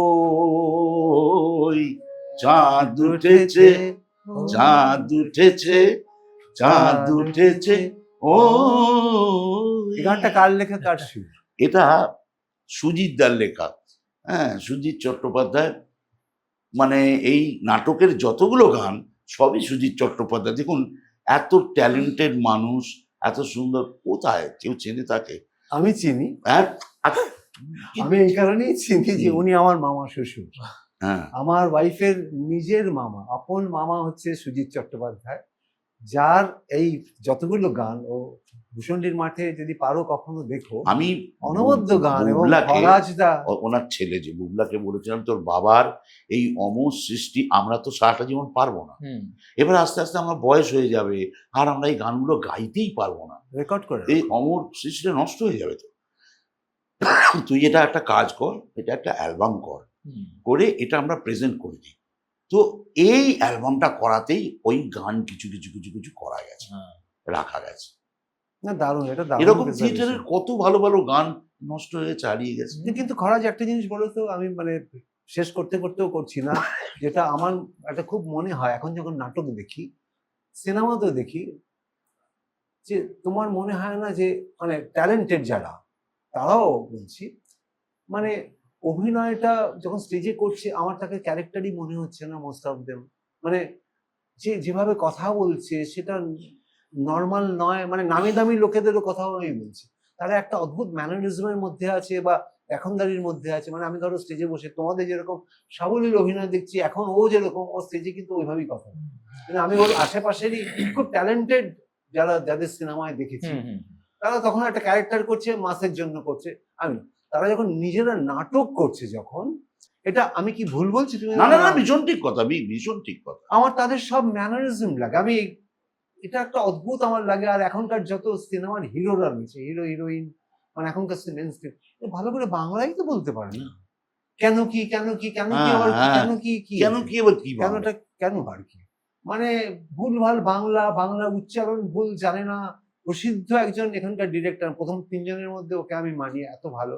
সে তার একজন হিরোইনকে ও বললো, মানে কোন কারণে তাকে সিলেক্ট করেছে, যে আজকে সিনেমার তার প্রিমিয়ারে গিয়ে তার বাংলা ঠিক করছে। তুই কি বলছিস? ফ হয় না, ফ বল। তাকে তুই নিলি কেন? এটা রেকর্ডেড। মানে ভুলভাল বাংলা বলছিস, ঠিক করে বাংলাটা কর। প্রেসে বলছে, প্রেস মিটে, মানে বাংলাটা ঠিক কর। ডিরেক্টর হিরোইনকে বলছে, মেন হিরোইনকে। মানে কি দশা, কোন মানে কি ভয়াবহ দশা। এনিওয়ে, তুই একটা কীর্তন দিয়ে তাহলে আজকে শেষ। হ্যাঁ, আর শেষ করার আগে থ্যাংক ইউ সো মাচ হ্যাঁ, দুজনকে, তোমাকে অনেক প্রণাম। অনেক ধন্যবাদ। হুম। কীর্তন কি বলবো, কি গৌরাঙ্গ মহাপ্রভুর থেকেই আমাদের সব পাওয়া, তারই বন্দনা একটা। গ্রাম বাংলায় একদম। সবসময় রক্তের গান একদম। বাঙালিদের।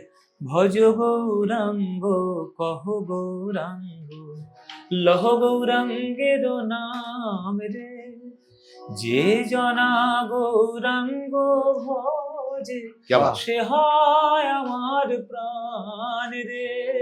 ভজ গৌরাঙ্গ কহ গৌরাঙ্গ, লহ গৌরাঙ্গের নাম রে। প্রভাতে কালে হা গৌরাঙ্গ, যে বলে একবার রে। আহা, প্রভাত কালে হা গৌরাঙ্গ, যে বলে একবার রে, সেই জন আমার হয় আহা। আর আমি হই তার রে। সেজন আমারও হয় আর আমি হই তার রে। ভজ গৌরাঙ্গ কহ গৌরাঙ্গ, লহ গৌরাঙ্গের নাম রে। क्या সাধু, बात, क्या बात, সাধু, সাধু, দারুণ। Thank you. বাহ, খুব ভালো।